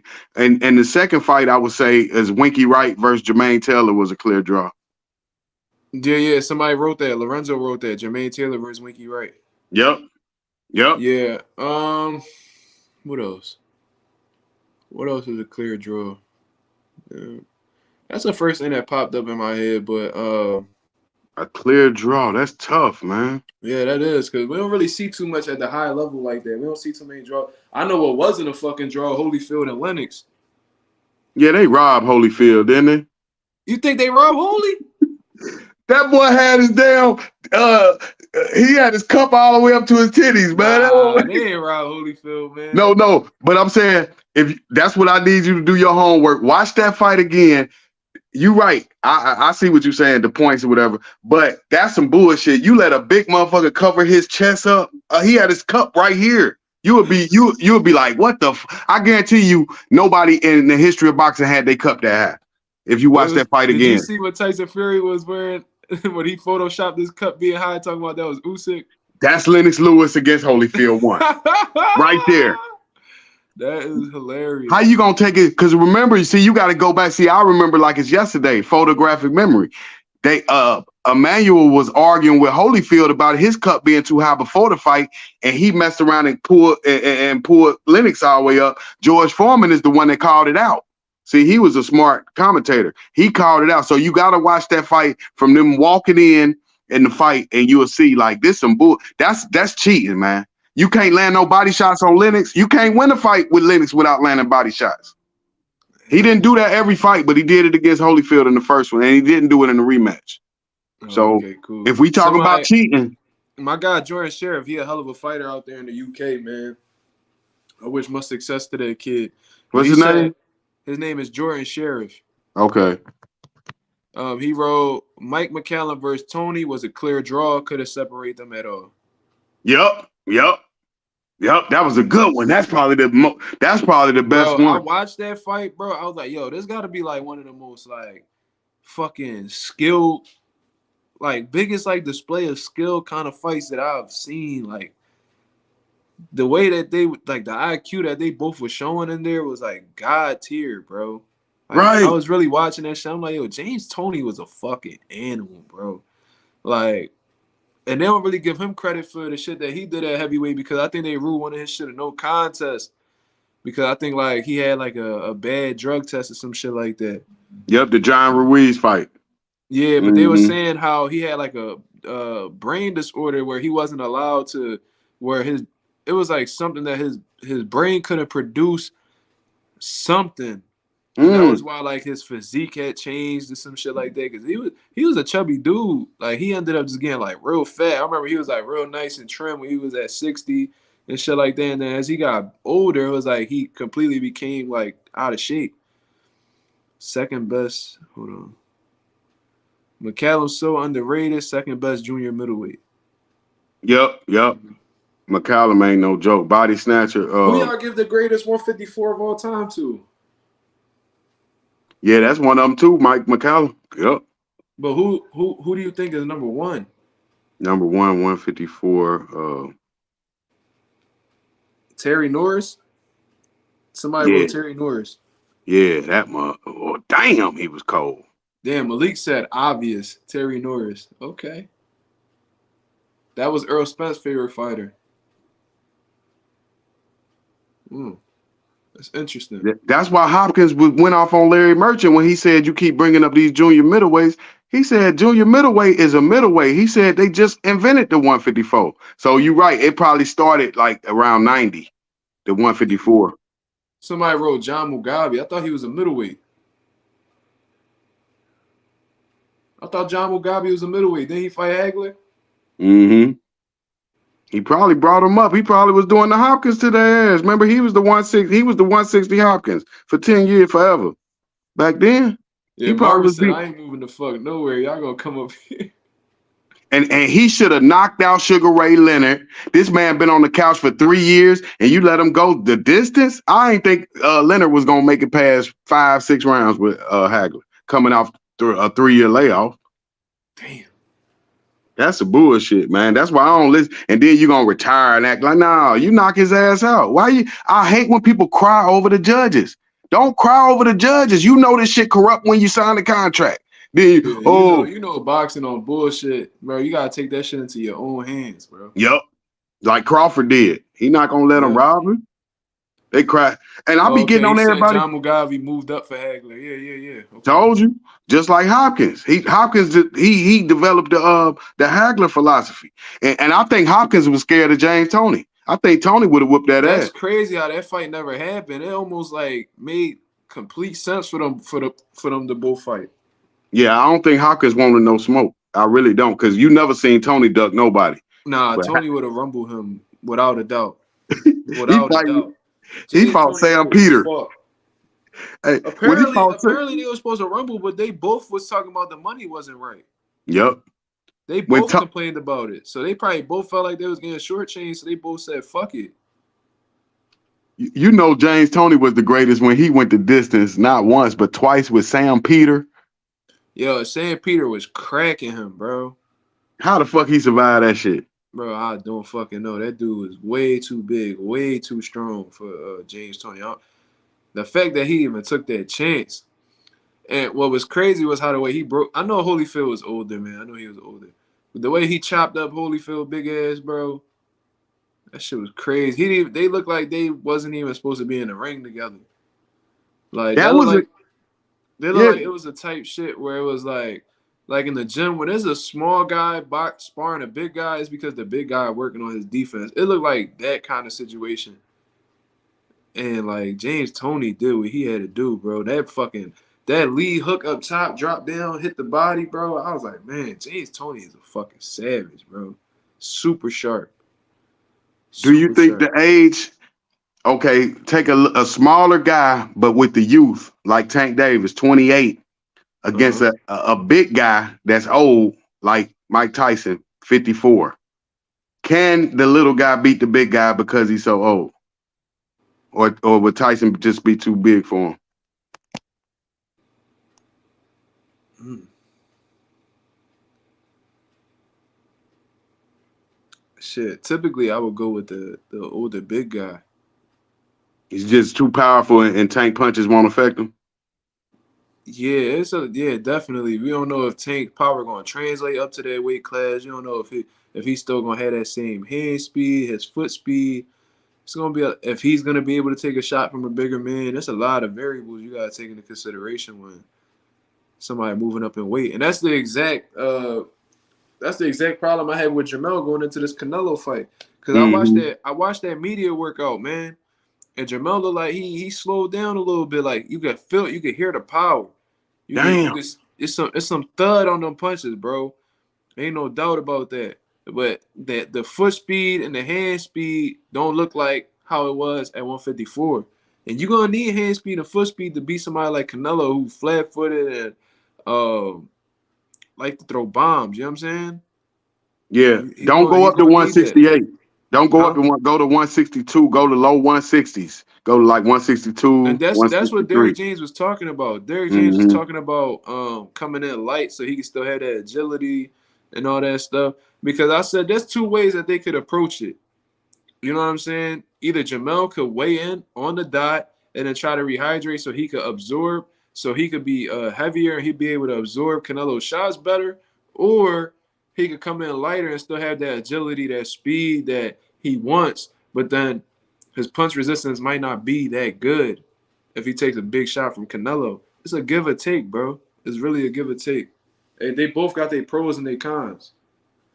But in all This, honesty, if I'm mhm. Derrick James, I'm having him coming in light.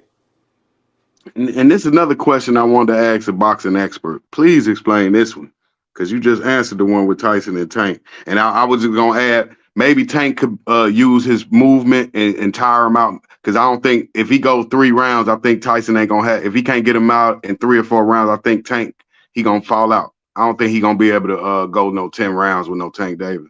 With an active fighter, I think that's how you beat a big guy like Mike Tyson if you're Tank Davis. But can he last the 3 or 4 rounds? That's the problem. But I Yeah. wanted to ask you about what's the difference with the heavyweight? Okay, a 235-pound heavyweight against a 222 heavyweight versus a 135 like Tank against a new a 122. So is it different power? Like there's no way a 122 guy could phase a 135, a lightweight. If you're talking about Inoue and Tank, I just think that Inoue is such a disadvantage because not only is he the smaller man, but um, Tank also matches a lot of Inoue's abilities. You know what I'm saying? Tank has the athleticism. I don't think he's as athletic as Inoue, but I think he has enough athleticism to make this. You know what I'm saying? Mm-hmm. For him to have some type of advantage. Also, his hand speed is up there. Tank is his hand speed is extremely fast. He's just as explosive as Inoue, and he has concussive power, bro. Concussive power. I honestly think that like if you put them both in the same weight class with the same abilities, I think Tank's the harder puncher. But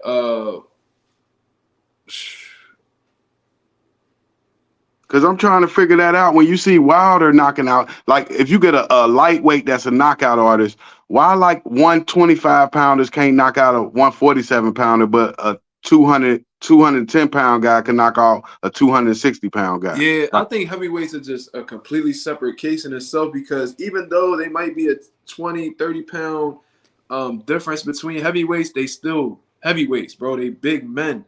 You know what I'm saying? And regardless, once you cross that 200-pound mark, bro, your punching power is definitely superior compared to guys that's below you. You know what I'm saying? You just naturally the bigger man, you the stronger man, and that's why they don't really put heavyweights on pound for pound list. You know what I'm saying? So I think heavyweights are just a completely separate case. I don't think you could really compare. I think that's why heavyweight division be so big once they get some big fighters because they're the unique division. They're the exception to a lot of these rules in boxing. You know what I'm saying? So I think it's not really any comparison, man. Like, okay, I you just saying think because of the I feel like the heavyweight division is an enigma in itself. You know what I'm saying? I just feel like shit just different up there because they bigger men. They and they don't really have to do too much to knock each other out, bro. It's really like a wild card each time these elite heavyweights face each other. You really don't know what the fuck is gonna happen. That makes sense because that shows probably why they had to start making so many weight divisions at the smaller weights because a 147 pound was just dominating 130 pounds. It's like, nah, we got to separate these because, like you said, at the smaller weights, it probably they couldn't transfer the power like heavyweights. On fighting bigger guys, knocking out bigger guys, like because I look at some of them guys like a Tommy Hearns, Tito Trinidad. I wouldn't be surprised at welterweight if they could knock out like a middleweight, you know what I mean?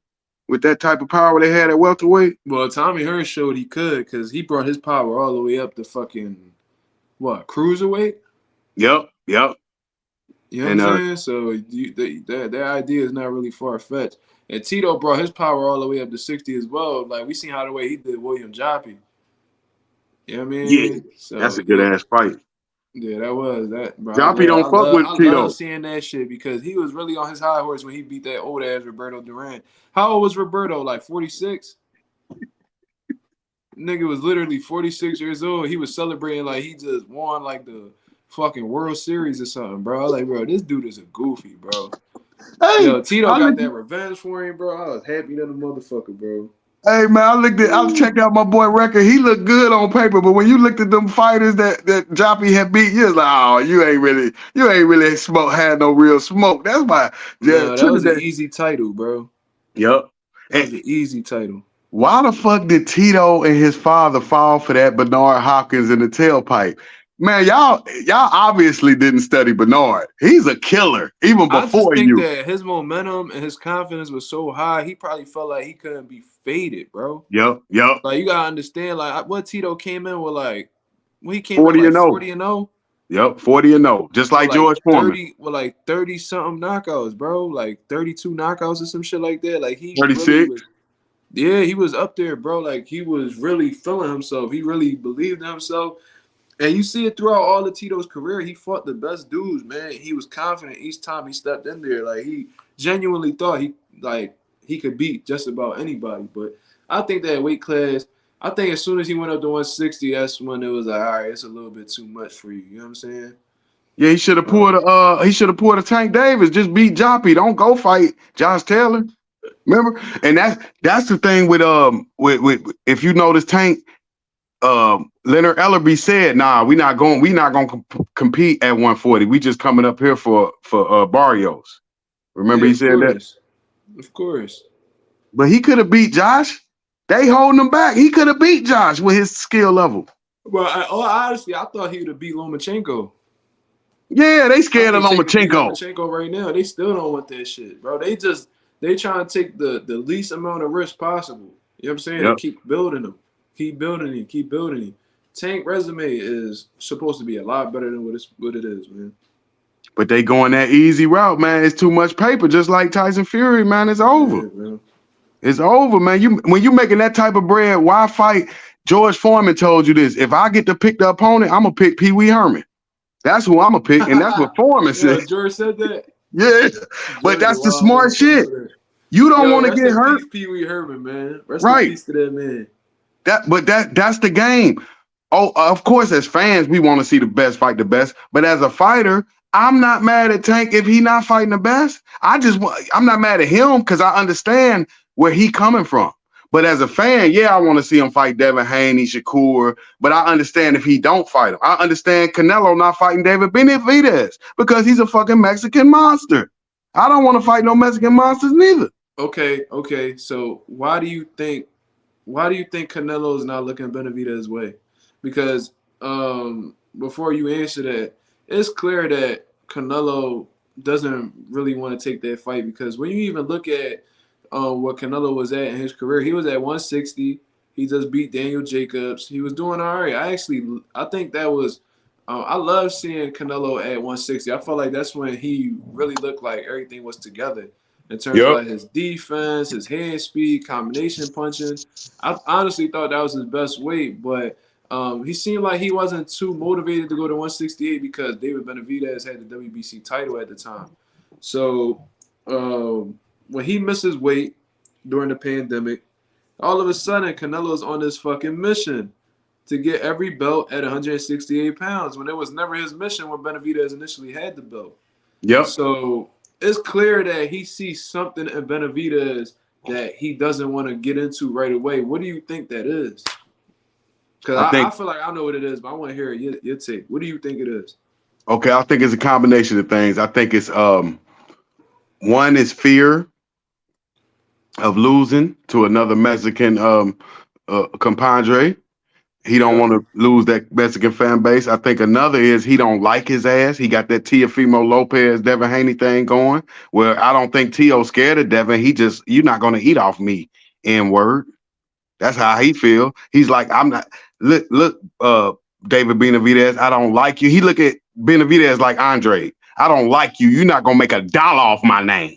It be some of that going. And I think Tank got some of that going too. Tank don't like them guys. He like, you're not gonna eat. I'm not gonna let y'all eat off of me. So I think some of that be fucking them up too. Because you notice Tank get offended and Canelo get offended when David Benavidez mentioned them, and when Devin Haney, they be like, they get disrespectful with it.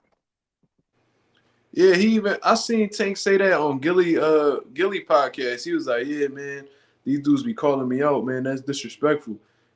I'm like, bro, how the fuck is that disrespectful if they want to fight you, bro? They just trying to get where the fuck you at, bro. They trying to have that superstardom that you got. They trying to be that top dog just like you is in the sport right now. How you gonna take that personal? What, you just want niggas to be quiet and wait for you to send them a contract? No, they gonna speak their mind. They do interviews just like you. And if they ask the question, they gonna answer it. If they feel like they want to take your spot and they want to put a target on your back, they should be able to say so. Why are you getting so offended? You know what I'm saying? Yeah, Canelo be talking about, they always talking shit about me, always saying that type of shit. But, bro, David Benavidez is on the come up right now. He's the youngest super middleweight champion in boxing history. You know what I'm saying? Youngest champion at 168 pounds ever. So he's been on a tear, man. He's been trying to prove himself for the longest, and he hasn't been granted any type of opportunities. Right. I think Caleb Plant was his biggest opportunity thus far. We've seen how he performed against him. So he wants to keep the streak going. He wants to prove he's the best. And he said that he's on a mission to beat 3 guys before he moves up to 175. And he said it's Demetrius Andrade, Canelo, and David Morrell. Yeah. You know what I'm saying? So I'm gonna tell you my reason, in all honesty. One of my reasons was yours exactly, in the fact that he doesn't want to lose to another Mexican. That's why he goes around saying he doesn't want to fight another Mexican, because he understands he wants to go out. He wants to go out as the greatest Mexican boxer of all time. That's what he wants to do, right? And he would rather lose to anybody in boxing than a Mexican. Yep. You know what I mean? And he can't say that he don't want to fight Mexican boxers because he's fought Mexican boxers before, whether we go to Alfred Angulo, whether we go to Chavez Jr., Carlos Baldomir. I don't know if I said Josecito Lopez. he's fought Mexican fighters, so that's not the reason. You know what I'm saying? So he don't want to. If he loses to a Russian fighter like Bivol, it's okay because you know what I mean. The people not really going to acknowledge it. They just going to continue moving forward with him. But if he loses, his fan base is the Mexican fan base, right? He got Mexico on his back. So if he loses to a Russian guy, they still going to rock with him because that Russian guy isn't of any significance to them. But if he loses to another Mexican, then they're going to look at it as, oh, this is the passing of the torch. This is the next Mexican that we going back. And that'll hurt Canelo's pride, and he doesn't want to go out that way. So he'd rather, you know what I'm saying, not take the fight. You know what I'm saying? And he probably gonna wait he not gonna get that torch to the Benavidez until he retire. He might not ever give him the opportunity. And this is a repeat of history. Remember, Tank and Canelo is the same shit. And Mayweather started this with Keith Thurman. He's not gonna let Keith. I'm not gonna even give you the opportunity. I'll fight Andre Berto. I'm not gonna fight Keith because Tank and Canelo fans, they don't give a damn what they do. And Tank people telling you the titles don't mean nothing. So he's under no pressure. If his fans don't make him fight nobody, his fans is gonna go just like Canelo. They happy with Isaac Cruz Part 2. Who the hell don't nobody want to see? Not even his fans, but they not gonna criticize him for it because they kissing everybody ass. I treat everybody the same, and by me wanting the Tank to fight the best, that means I'm a bigger fan than the Tank Davis fans. I really am a fan of them. When you trying to protect guys, I think I'm a bigger fan of Canelo than guys that don't want him to fight Benavidez. Because I want Canelo to prove that he's better than David. I want Tank to prove that he's better than Shakur and David, if he is. Mm-hmm. I don't want to just say it. See, they can just say it long as they never fight. Yeah, that's a fact. But going into my other reasons why he doesn't want to fight David Benavidez, I really think stylistically, Benavidez gives Canelo a lot of fits. Yeah, and I say that because when we look at the things that bothers Canelo, right? And there's more than one way to beat Canelo. We've seen it. He could be outboxed just like how Mayweather did him. He could be pushed on the back foot and outworked like Bivol did him. It's several ways, and then Triple G kind of shows you a way too. He could be controlled with a good jab. You know what I'm saying? Like we've seen several ways that Canelo could be beat. David Benavidez has a hell of a jab. I think his jab is actually underrated. I should have mentioned him when they was asking about good jabs. Oh, okay. He has a good jab. And Canelo does not like to fight going backwards. He wants it to, especially since he's moved up to the higher weight classes. He likes to walk forward with the high guard. You know what I mean? Slip punches here and there, walk you to the ropes, and rip off hard shots. You know what I'm saying? That's what he does. And then he breaks you down as the rounds go on. And by the time we get into the 9th, 10th round, you pretty much ready to go like he did against Caleb Plant, right? So we know Benavidez is not taking a back step in this fight at all. Benavidez don't take a back step for anybody. You know what I mean? And I can honestly see Benavidez putting Canelo on the back foot, having him against the ropes, and ripping combinations. You know what I mean? And Benavidez' gas tank is top tier. You know what I mean? In my opinion, Canelo's gas tank isn't the best at all. I've seen this man gas out in mid rounds when he fights outside of his pace. That's why Canelo is a slow starter. It's not because he's over here downloading, processing data. It's because he's trying to pace himself for them later rounds so he can have the gas tank that he needs. You know what I mean? I saw him gas out against guys like James Kirkland. He put James Kirkland on a highlight reel, but when you watch that fight, the pressure that James Kirkland put on him, it forced Canelo to fight outside of his pace. He was letting his hands go at a rate that he's not used to, and he was showing signs of fatigue right before that stoppage. You know what I mean? Bivol was making Canelo fight outside of his pace. You know what I mean? Because it was either you gonna punch with me or you gonna get punched on. So what's he gonna do? Bivol forced him in a situation where he fought outside of his comfort zone, and he was gassed out by the 6th, 7th round against Bivol. And his experience got him through the later rounds, but nonetheless, that's what happened. And I can see the same thing happening with Benavidez. I can see Benavidez forcing him to fight outside his pace, letting his hands go, and then he won't have no gas for the later rounds. And I can just see Benavidez getting stronger and stronger as the rounds go on and really putting put on an offensive display against Canelo. That's what I honestly see happening. You know what I mean? So I think the stylistic reason and then his Mexican pride are two of the biggest reasons why he doesn't even want to entertain the Benavidez fight right now. And in all honesty, he has a 3-fight deal with PBC, right? 3-fight deal. We already seen one of his opponents going. So that's 3, Jermell. That's Jermell. And then they was considering Jamal after the fact. Then that's 2.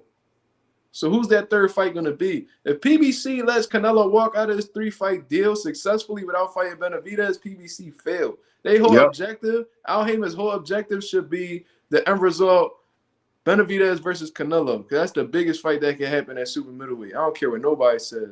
You know what I mean? I think it's the best fight in boxing. Huh? I think it's the best fight in boxing as far as talent. Bro, that's the most lit fucking fight that, as of right now, that could be made. Since Spencer Crawford done already. You know, besides like the Shakurs and Tanks, Shakur and Haney's, the Haney's and Tanks, and throw T.O. in the mix or whatever, bro. Benavidez and Canelo is fucking lit, bro. Do you know any? Huh? Do you know any fighters that got? Don't Canelo got more fights than anybody? He's the most of any active fighter. I don't know anybody that got that type of that many fights. 60 fights. Anybody you know? Wait. Right now? Yeah, ain't nobody got that many fights as Canelo. I think he got more fights than any active fighter. Oh yeah, I was gonna say Pacquiao. Oh, okay, yep. Yo, Southpaw, was that you that was writing that stuff on my live earlier, or was that somebody who was acting like you? You know what I mean? Because that was kind of, I think it was a fake page, bro. I think it was a fake page. Somebody was acting like Southpaw, and he was talking crazy on the live, and it didn't even sound like him in all honesty. So, trying to figure out what's going on. Highly doubt it was Southpaw though. Right, that's my guy. But see, this go back to our reference. Why I reference Rocky 3. I just jumped on now. See what I'm saying? Oh, okay. Niggas is acting like him on some weird shit, bro. These fucking trolls, bro. They a different type of miserable, man. Shit sad. Hey, but remember, hold on. Hold on, Southpaw. I got you. No, he told me to tap him in. Yeah, I want to holler at old Southpaw. He know his boxing. His shit be good as hell. Yeah, bro. So I told Southpaw a long time ago that he always gonna stand out because he really got his own lane. Don't nobody present his videos like him. Don't nobody be entertaining like him. Nobody take the same approach as him or nothing. You know what I'm saying? So he always gonna be unique in the boxing world, and that's why everybody, you know what I'm saying, they gotta acknowledge him because there's no really other Southpaw. Right. You know what I mean? But yeah, that's the link right there. But he said Bivol beats Canelo 10 times out of 10. I agree with that 1,000%. I just think stylistically that was a bad fight for Canelo to take. I don't know exactly what Eddie Reynoso seen in that, but yeah, I'm not sure. Yo, hold on. Yo, what up, bro? Yo, what up, bro? We had somebody acting like you on here, man. They was perping like they was Southpaw from the shot. They was talking about, yeah, you a bitch and all this shit in the private chat. I'm like, bro, that's not Southpaw. Oh no, that's probably buddy you blocked the other day. yeah. Look, and he on here right now. Yo, Southpaw, look at it. Look at this fucking goofy. That's the boxing section that's been dictated. Hey, you know you famous when they trying to imitate you, Southpaw. Yeah, that was his nut ass right there. Look, the boxing section. Look at him. Stupid as hell. He just he literally just hop on here and don't say shit and then leave. He's a fucking weirdo, bro. What up, pussy? He's a bitch ass nigga. Eat a dick, nigga. Fuck you talking about? I had to kick his ass out. But anyway. Where Southpaw go? I don't know. Southpaw, I don't know what happened. Yo. Yeah. Nah, I was trying to check the chat. Yeah, that's probably a buddy you blocked the other day. Yeah, that's probably real talk, right? Yeah, buddy was trying to stop you from getting money.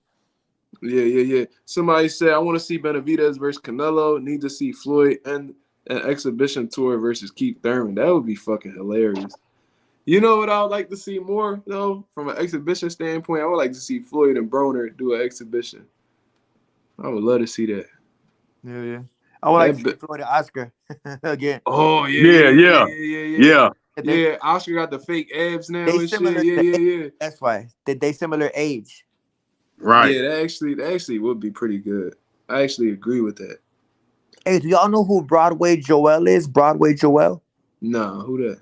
He's like Edwin de los Santos, main media member. He interviewed Mauricio Suleiman. He's like a Dominican from New York who hangs out with the boxing section guy. That guy Ness from the boxing section, the one I dropped his real paperwork. He was a snitch. You know what I'm saying? Like, typical New York snitch. Typical. Damn, who told you about that paperwork, Southpaw? Somebody sent it to me and I checked it. It's real. He got, bro. He like a real rat, bro. He like, because NY is known for snitches. You know what I'm saying? That's what it was. Hey, when them two New York niggas were on the chat the other day, I know you were trying to get me to cuss at them, but my daughter was right next to me, and I don't like talking like that. Oh shit, yeah, I ain't know that. You was like, "What you think of Brooklyn, Southpaw?" And I was like, "You good?" But my little girl's next to me. I don't want to see her. But yeah, bro. But yeah, Broadway Joel, bro. He's a typical Dominican who claims he's, hey, let me tell you something. Dominicans are black. They just are. They need to embrace. Facts. He's one of those Dominicans who, oh no, I'm not. No, you black, bro. You need to embrace, be proud that you're black. There's nothing wrong with it, bro. He's one of those Dominicans who wish he was white. He did an interview with Mauricio Suleiman, and Mauricio Suleiman's like, he goes, I'm gonna hang up on this interview. You think you're some type of lawyer? He like a bitch, bro. You know what I'm saying? The gun laws are very strict in New York, bro. You know what I mean? So motherfuckers walking around poking each other with popsicle sticks. You know what I'm saying? Like they be like knifing each other up, and you know what I'm saying? So extra tough for nothing. In the end, they all tell. You know what I mean? But no disrespect to nobody. I mean, hey, it is what it is, but it is what the fuck it is. But yeah, I'm hoping that Shakur Stevenson beats the fuck out of Edwin de los Santos. You know what I'm saying? And I'm working on that video now. All I need is something to inspire me, because his YouTube got 4K subs. So about 57,000 more people listen to me than him. So fuck Edwin de los Santos, and my voice will be heard. Okay? Yeah. Hey, I thought you said Shakur. I thought you made the video about Shakur. What he was scared of Edwin. Wasn't Edwin the one calling him out, or that ain't the guy? Well, I'm a very emotional person, and all it takes is one person to piss me off, and I will jump like that. Now, Right. you know what I'm saying? For life. I got you. Hey, I bet I told you I discovered Mark channel watching your channel, right? Because I'm a Devin Haney fan. That's why I watch your channel, because you be going in on Devin Haney. That shit be funny as hell. You like when I disrespect your man? Hey, that shit funny, man. Hey, this shit is entertainment. At least you know that it can't be funny unless it's true. So at least you be telling some truth, and then, but I like your perspective, because you a Tank Davis fan. I'm a Tank Davis fan too, though. So I still, you know what I mean. So hey, you can't. I'm not the type of guy that's gonna be mad at you because you don't like it. I don't know them motherfuckers. I don't know none of them. Thank you. You know what I mean? Thank you so much. Hey, matter of fact, I fuck with you because some of them fucking clowns be like, yo, they act like I'm talking about their mama or something. Right, bro. Right. Fuck Devin Haney. You know what I'm saying? Fuck Devin Haney. And then you be going in on California. Hey, that's the funniest shit when he go on. He said the West Coast is bitches. I love LA. He be going in on California. That shit be funny as hell. I'm from Cincinnati, man. Cincinnati. Adrian Broder. Oh, I just did a video on him today. McDonald's. Yeah, I love AB, man. Yeah, I'm from Cincy, but I was out there in Cali. But the shit you be saying about the Cali people is so fucking real. I was like, he the first dude to keep it real about California people is soft. He know they soft. Like, all that gang banging bullshit. You heard what Charleston White said about California? California only bad in California. Once y'all niggas leave California, you get a good sense of reality. Yeah, yeah. He said y'all get a good understanding. Good understanding. Yeah. They think they tough, bro. Far from it. Oh my God. I was out there for a whole year, bro. Bro, I'm gonna tell you this: when we had the team combat up on the street, bro, and nothing happened. You said you did what on the street? Violating, assaulting, just shit. I'm not. I don't even want to say right here, but man, right. Allegedly, they are not like that. They're just allegedly. They think they are. You know what I mean? Right. No, I see how they be on some Uncle Tom shit out there, man. For real, they be letting the people call them out their name, N-word. They always defending people calling them N-words and shit. The black guys. I'm like, how you black and you defending another race calling you the N-word? Like, get the fuck out of here. Like, nah. But I mean, out there it's very racial. I say nigga all the time. I'm from Chicago. That's just what Latinos say, bro. Right. If you take offense to it, then that's something that you have to deal with, bro. I'm not. Exactly. They say what you just said, the N word, bro. Right. We're not in 1957, bro. You know what I'm saying? You talking about the N word? Hey, Right. I can't stop saying it. It's just part of my I vocabulary. feel you. You know what I mean? It's just what it is. And you're not from Cali, but I'm just saying like California, it's so lame out there. Mm-hmm. To do but be racial. Southpaw, check this out. He wrote, Canelo is an embarrassment to the country of Mexico. Trust me, in Mexico, no one likes him. It's only in the U.S. they dick ride him. Oh, yeah, no. I said that. I said it's only Mexican Americans that go so hard for him. Just like what I said about all the Mexicans are Mexican Americans. They climbed that wall to get here. But as soon as they get here, it's all about Viva Mexico. If Mexico's so great, why the fuck ain't y'all living there? Y'all steady y'all steady breaking y'all neck climbing that wall to get here. But as soon as y'all get here, y'all root against every single American fighter, every single black fighter. Y'all root against as if you won there. But your parents broke their fucking neck climbing that wall to get here for you can have a better life. But as soon as y'all get here, it's fuck America, fuck every single black fighter. They are very racist. I stand on what I say. Yo, that's actually a great point about they steady climbing. They come over here for a better life. Yet they rep Mexico when they as soon as they get here, it's fuck America. Oh, it's all about bro. It ain't over. If it was really Viva Mexico, like y'all saying, y'all would be over there eating worms again. So stop that shit. And you know the shit that's gonna get Southpaw all the way to millions and millions of subscribers. That motherfucking Raw No Protection. Watch the Raw No Protection video. That shit be funny as hell. I got a couple of them with Shakur girl, Devin girl. Right. There. You gotta put a Raw No Protection playlist on your channel, bro. Bro, some pretty cool people have been buying my shirts. I'm dropping some hoodies tomorrow. Raw No Protection hoodies. Oh, that's cold. Hey, you gonna get rich off that shit. Get one of them. People been buying them, bro. It's just what I mean, because like it's not no pictures or no funny shit. It's just like a slogan across the chest. You know what I'm saying? It's just very simple. But if you get it, you get it. It's not offensive. You know what I mean? So it's just like if you get it, you know what I mean? That's we all got here. That's how all of us got here. Raw No Protection. Right. Hey, the world don't go around if it's protection. When it's right. No protection, life goes on. You know what I mean? That's why I ain't got no kids right now, Southpaw. I ain't got no kids. I've been using too much protection. Got it. You get you a shirt and have a son. Get you a shirt and have a son. Right. Right. Hell yeah. So this dude said Canelo will fight Eddie Reynoso before he fight Benavidez. That's a fact. Yeah, no, for sure. He'll never fight. He gonna now I put money on that, but he never gonna fight Benavidez, man. He trying to wait on him to lose. I think Floyd fought Berto instead of Keith Thurman. I don't think he wanted Keith Thurman. Cause see, I think some of these guys don't even like the fighter because I don't think they want to break bread with him. You know what I mean? Because some of them just don't like you personally. So he I don't want to get money with this guy. No, from what I heard, though, Mayweather and Berto had, like, real beef outside of boxing, though. Over a female? Yeah, over a female, apparently. He really fucked this girl, Berto did? That female That's what they were saying. The female that Floyd stuck his tongue out to, there was pictures of her and Floyd around that time. Oh, okay. That's why Virgil Hunter was like, it's some real beef here going on in the press conference. I know some of y'all remember. He's like, I remember that right here type shit. Yeah, so I said that to say, like, I think if he had genuine beef with him, he probably would have settled it with him in the ring.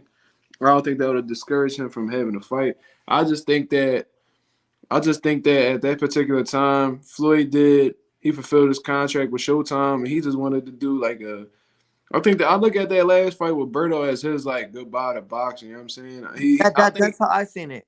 It was like his goodbye to boxing. Like he did, because he solely signed that fight with Showtime to get that Pacquiao fight. Yeah, like that's exactly why he did it. So as soon as he secured that 48th win, he was like, "All right, man, this is gonna be my salute to y'all. I'm gonna give y'all one last outing. Peace." Took a little easy dub and then just retired. You know what I'm saying? Hey, but that 50th victory, that's the coldest shit. Now that 50th victory is what makes him the greatest in my mind, because you made $300 million in your final farewell professional fight. You must be the greatest. $300 million. He made more than any fighter in one fight in his last fight. Yeah, and it wasn't even a pro boxer. That was beautiful. That's how you supposed to do. Why fight a hard dude on your last fight while you that's why Southpaw, I was telling him earlier that Roy should have retired after he came back down from heavyweight and barely got past Tarver, 49-1. So, and that one was a disputed loss to Montel Griffin. So he would have damn near been 50-0. I think we would have considered him one of the greatest if he would have retired after the Antonio Tarver victory, but his ego made him want that rematch. What you think about that? I think some dudes have trouble staying away from the limelight. You know what I'm saying? I think that boxing is truly an addiction. The hearing the crowd, that adrenaline rush. That's why a lot of people they get addicted to that adrenaline rush. That's why they call them adrenaline junkies. You know what I mean? They can't really replace that feeling.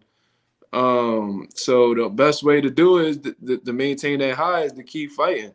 You know what I mean? And I think honestly, Floyd dealing with that issue right now. But he's just he gonna be fighting in a different way. Because if he didn't crave that attention or that adrenaline rush, that thrill of actually fighting, he wouldn't be doing exhibitions right now. He's financially well off. But exhibitions is the closest thing that he could get to fulfill that high to still feel like the man. You know what I'm saying? And it's the money too. He getting $15 million for sparring sessions. I think he gonna fight till he's 70. Ain't nobody gonna be able to beat him because you fighting easy guys for $15 million, man. Bro, this is easy. $15 million for 4 rounds is nuts, bro. Yeah, I think he could do it to his 70. You see his daddy 70 still whooping ass. Yo, Floyd Senior just had a kid not too long ago, bro. Yeah, yeah. Bro, no protection at 70. That shit crazy. Who did? Floyd Senior. What, for real? Floyd Senior just had a kid like a year ago, bro. I swear to God, you go look this shit up. He going wrong. Hey, you know what's crazy though? Eventually, this exhibition shit might just catch up to Floyd. Cause I've been seeing. I mean, it's only so long you could even do that, bro. Before some little nobody MMA YouTuber catches you with one, and as you get older, your punch resistance lowers. Okay. Floyd can still. I mean, he don't be surprised, bro. I think he should stop before he hit 50. I mean, okay. But before you know it, man, it's gonna be that YouTuber who just catches him, drop him, and that's how they remember Floyd. Like, oh, you talking about buddy that got beat by the YouTuber, and it's just gonna like, you know what I mean? It's sad the way the world is. Yeah, watch if he get clipped in an exhibition, they're gonna treat it like he really. They're gonna act like he lost. Yeah. Mm-hmm. Yeah, you're right, man. You're right. You don't, because what you just said is so true. They just gonna remember you for that. Just like they don't respect guys like Roy. They just, the guy that be getting knocked out. Yeah. All I know, you know. Good as your last performance type shit. Yep. Mm-hmm. Look at Earl Spence. They act like he ain't shit. Yeah, they act like he didn't put in work. Yep. Yeah, bro. That man got every blow except Crawford, and they was acting like he was straight turkey after that loss. That was a good ass fight, man. I mean, it was a one-sided affair, but I give Spence credit for going down. I seen guys get knocked out early. I thought it was gonna be a good fight. That was a motherfucking assault and battery, bro. I was doing a live reaction. I was crying on the inside, but I was watching. Mm-hmm. I was like, man, he touching him with the jab in my mind. I'm like, man, Yeah, I'm doing a live fight reaction for Charlo and Canelo, bro. Do that, bro. Yeah, get shit, bro. Because if fucking Charlo beats Canelo, bro, I'm gonna lose my fucking mind, bro. I'm gonna be dying laughing. There's gonna be a whole bunch of shit going on. I hope he beats. Man, Southpaw, you had me thinking, man. I really believe old Fulton was gonna beat Inoue, man. I was mad as hell. I listened to your live for that, bro. Yo, listen, I know Fulton, bro. Like I've seen this man do crazy shit in the gym. His skill set, his ability. Bro, I really thought he had that shit in see him at shoulders. He dog. I just thought. Yeah, I've seen him like look like he couldn't be faded at certain times, bro. And the way he was dominating at 22. Because he went to Japan. It's because he went to Stephen Fultz, who was ordered bringing that Japanese air. You know what I'm saying? The mask on. You know what I'm saying? And like, you know, drinking a Japanese water. Adapting to the Japanese time zone. It's funny because like baby talking because I be saying that, but I think if he would have fought in America, it would have been different. You know what I mean? Hell yeah. Fuck Inoue. No, I don't fuck with Inoue neither. I really want to put a bag on that boy head, bro. Yeah. I need somebody to clip him ASAP. Hopefully, Carmel Moulton. He finna debut on Canelo undercard. Carmel Moulton. He like the up and coming.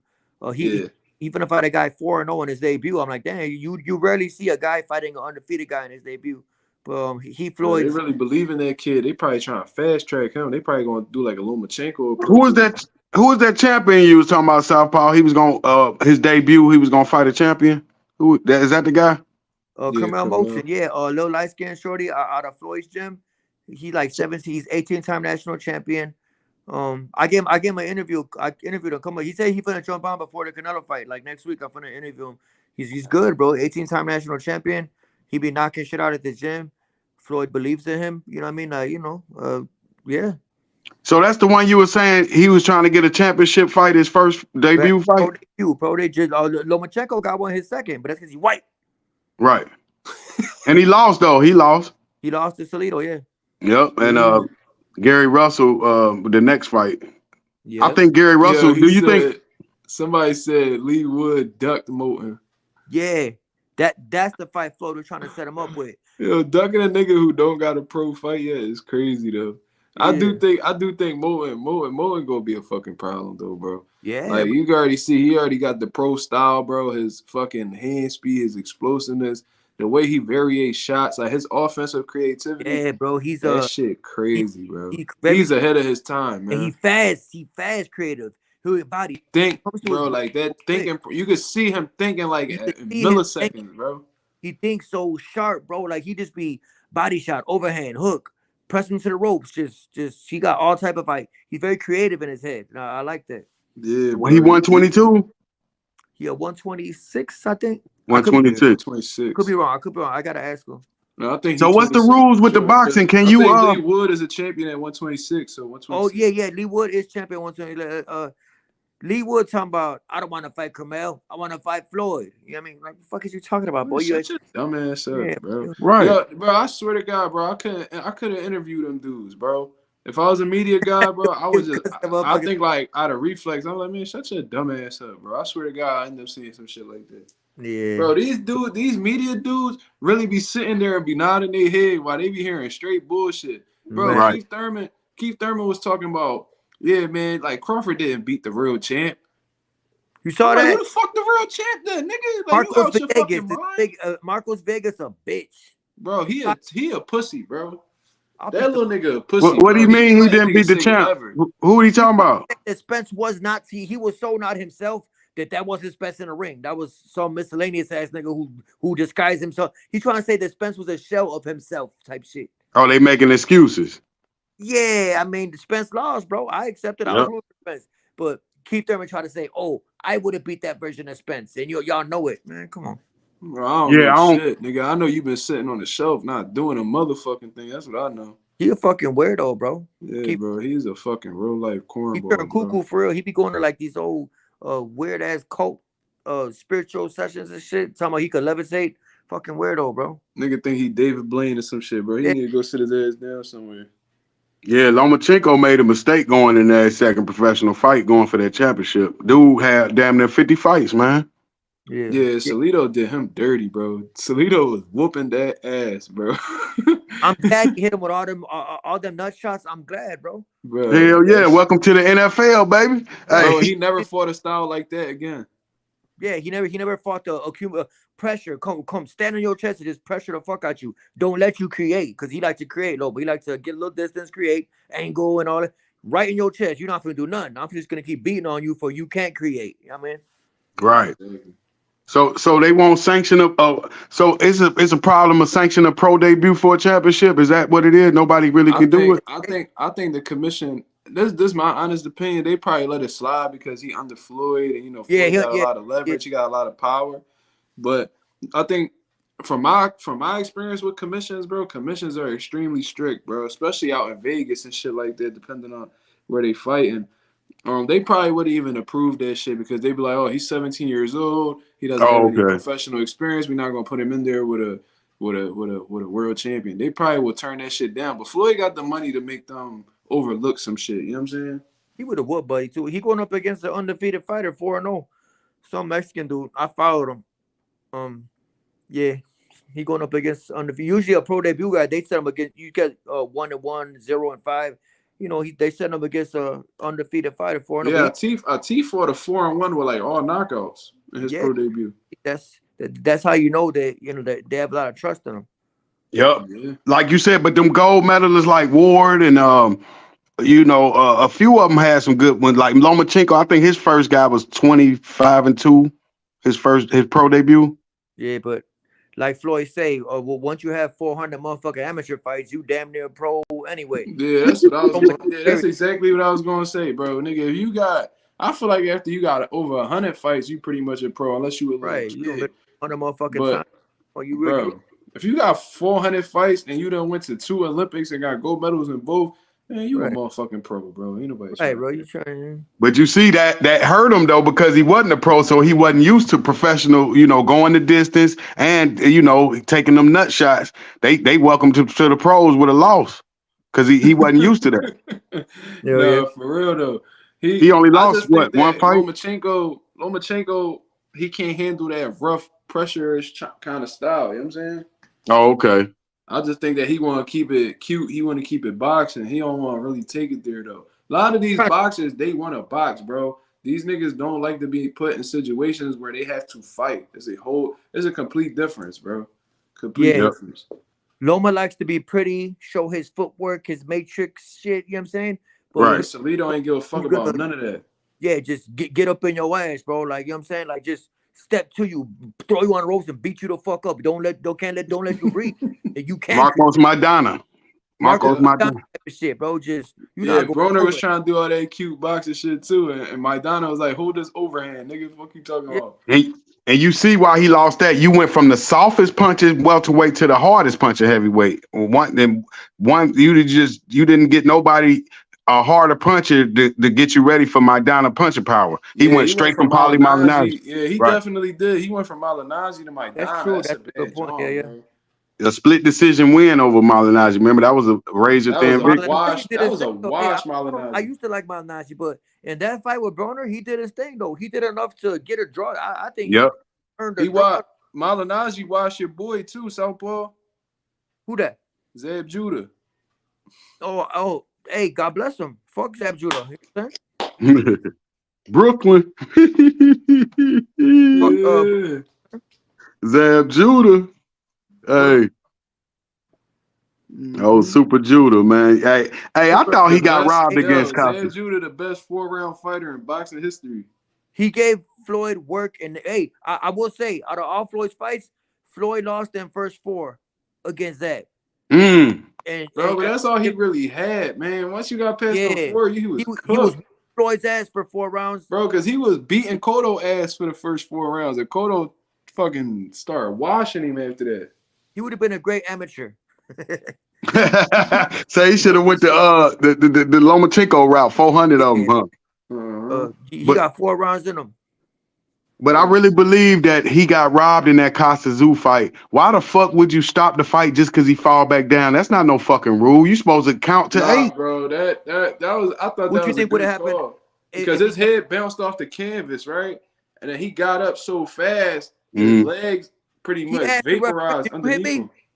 Huh? He asked the referee, "Why did you hit me?" The referee's like, "Fuck, I didn't even hit you." Yeah, he was like trying to tell the ref son that he ended up being on his tippy toes. He was trying to bite. Bro, that was a good call, man. Because Costa Zoo, I was about to say. Oh, you think he would have finished him? Y'all think he would have finished him? Costa would probably would have put him on the highlight reel, bro. Costa was a killer, bro. Yeah. Costa had that killer instinct, cause he probably would have.